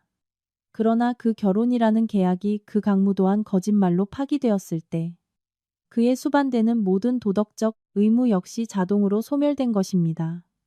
극심한 상처를 입은 여성이 자신의 행복을 부숴버린 자들을 계속해서 부양해야 한다는 도덕적 잣대는 그 어디에도 없습니다. 지윤의 행동은 맹목적인 책임감이라는 굴레로부터 여성을 해방시킵니다. 개인의 경계를 지키고 내 것이 아닌 짐을 과감히 내려놓으며 세상의 얄팍한 시선보다 내 내면의 평화를 우선시할 용기를 불어넣어 줍니다. 나를 위해 사는 것은 이기적인 것이 아니라 남을 올바르게 사랑하기 위한 필수적인 첫 단추입니다. 바다가 있는 도시로 떠난 후 지윤은 고요함과 자존감으로 스스로의 상처를 치유했습니다. 기대고 실 다른 어깨를 황급히 찾지 않고 스스로 자기 삶의 든든한 보호자가 되었습니다. 그녀는 배신한 아빠의 그림자 없이 강인한 엄마의 무한한 사랑 속에서 기쁨으로 아이를 맞이했습니다. 그 아이는 거짓투성이의 누더기 같은 가정에서 자라지 않고 엄마의 굳은 의지와 자존감이 키워낸 건강한 환경에서 자라게 될 것입니다. 그것이야말로 지윤이 아이에게 줄 수 있는 최고의 선물입니다. 그녀는 경제력과 용기, 그리고 불꽃 속에서 단련되어 다이아몬드처럼 단단해진 마음만 있다면 여성이 얼마든지 환하게 빛나는 행복한 싱글맘이 될 수 있음을 증명했습니다. 인생은 수많은 예상치 못한 갈림길이 있는 긴 여행입니다. 때로는 다시 일어날 수 없을 것 같은 좌절을 겪기도 하고 가장 믿었던 사람에게 뒤통수를 맞기도 할 것입니다. 하지만 고통이 아무리 크더라도 그것은 내 인생이라는 긴 소설 속 짧은 한 챕터에 불과하다는 사실을 기억하십시오. 중요한 것은 당신이 다음 페이지를 넘겨 스스로 펜을 쥐고 눈부시게 찬란한 다음 챕터를 계속 써 내려갈 용기가 있는가 하는 점입니다. 위 이야기는 전적으로 허구이며 인간적이고 교육적인 메시지를 전달함과 동시에 엔터테인먼트를 목적으로 창작된 작품입니다. 인물, 회사, 장소, 사건 및 정황은 모두 작가의 상상력의 산물이거나 허구적으로 사용되었습니다.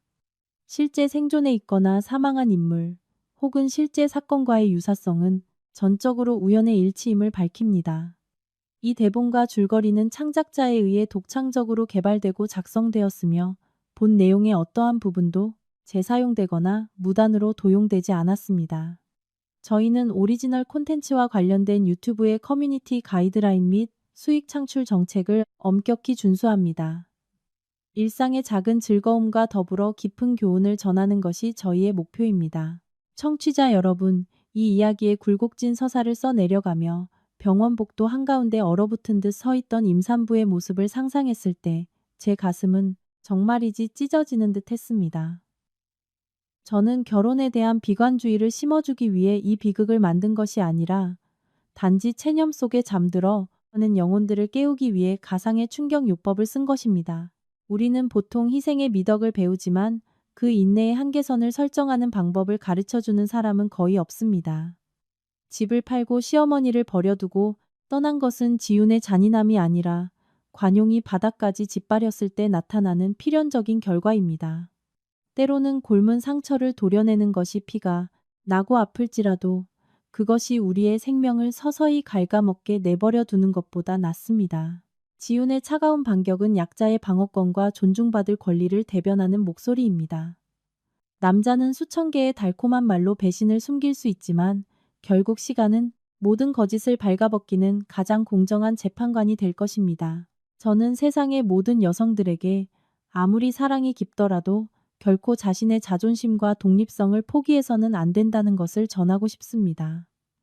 튼튼한 재력과 차가운 이성이야말로 결혼이라는 배가 갑자기 침몰할 때 가장 훌륭한 구명조끼입니다. 민준이나 그 시어머니처럼 타인에게 상처를 심는 사람들은 결국 고독과 배신의 쓴맛을 스스로 맛보게 될 것입니다.